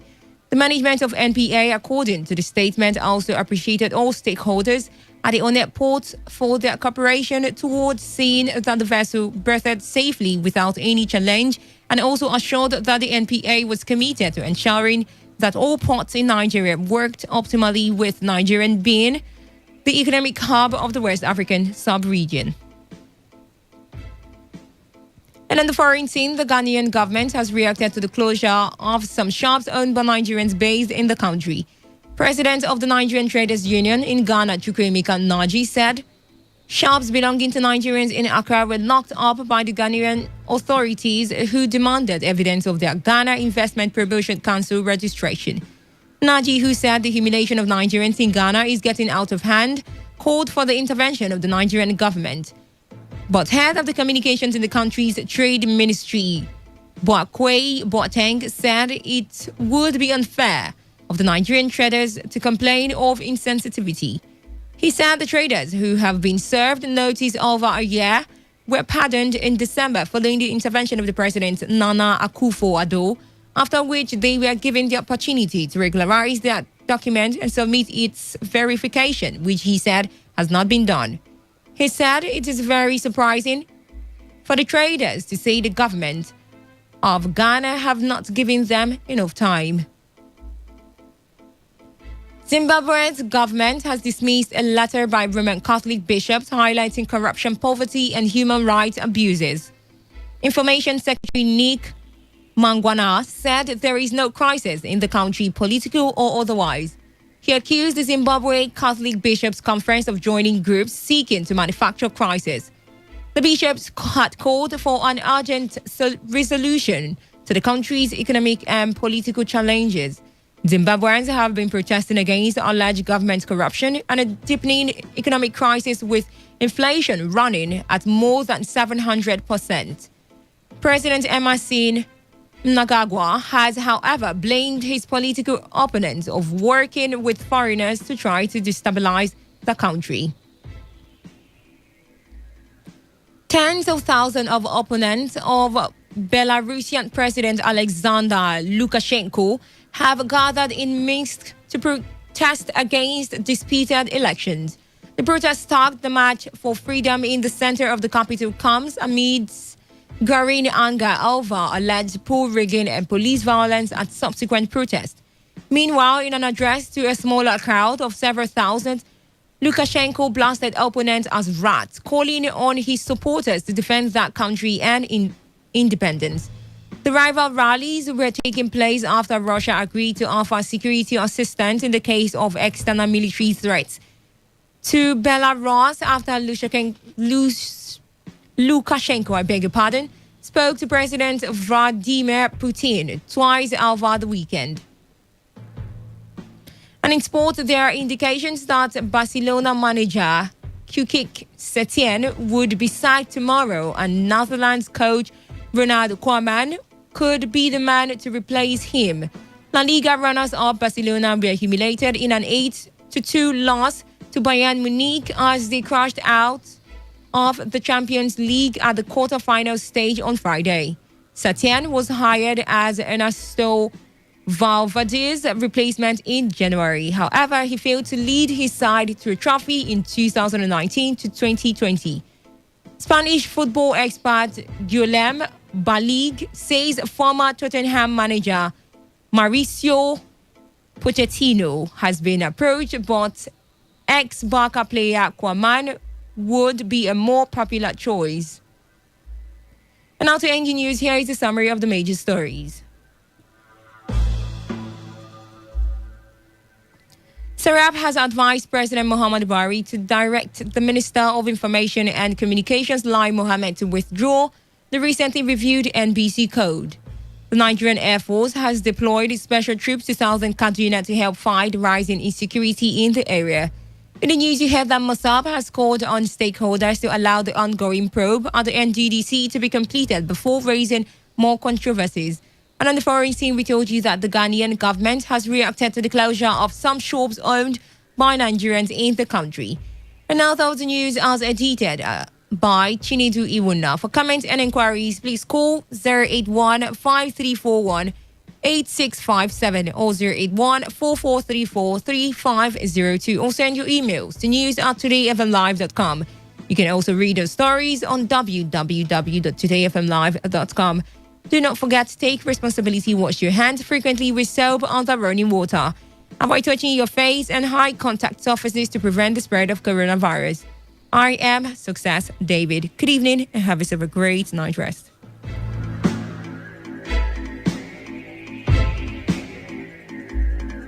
Today's news, today's entertainment, today's sports, today's issues. Today on Today 95.1 FM, Port Harcourt. Radio has never been this good. Today 95.1 FM, Port Harcourt.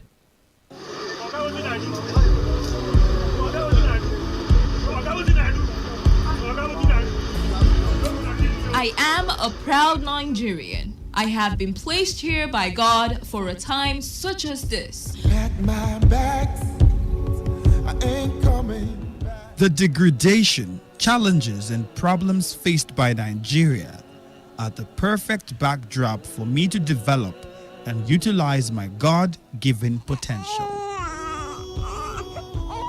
I will not complain. I will not criticize. Rather, I will use my skills, gifts, relationships, and experience to find long-lasting and revolutionary solutions to the many challenges confronting Nigeria.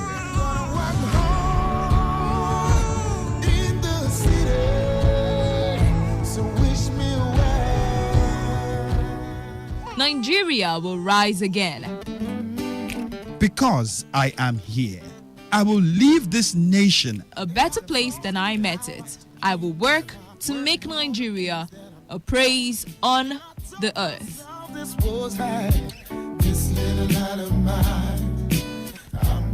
I will work to make Nigeria a praise on the earth. So help me God. Let me tell you how I got this far.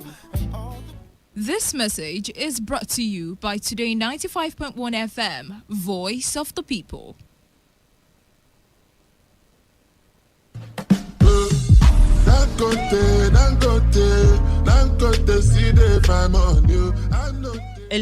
Hello. My name na Mary.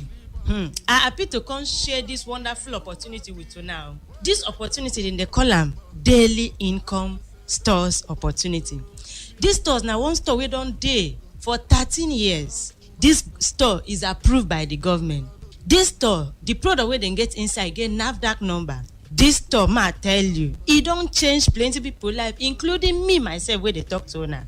Yes, one day like this, I dey for my house. For radio now I hear am. We are just sit down dey think how my life wan be. I hear say if I shop one time, drop my account number, say as other people dey shop after me, na so I go begin dey get pay. I say make I go try. I see say this shop dey get product. Which kind product dem get? Dem get toothpaste. Where every day I dey go dey shop, they no dey tell me anything. Then they give me nylon bag wey dem write thank you. Na so I shop. As I drop my account number, few days later, because other people don come shop after me, I begin dey get pay. You wey dey hear me, gather your things, carry your phone near your body. Make I give you phone number where you go text enjoy to sharp. Yes, because you need to text enjoy to this number. 0810 120 5023. 0810 120 5023. 0810 120 5023.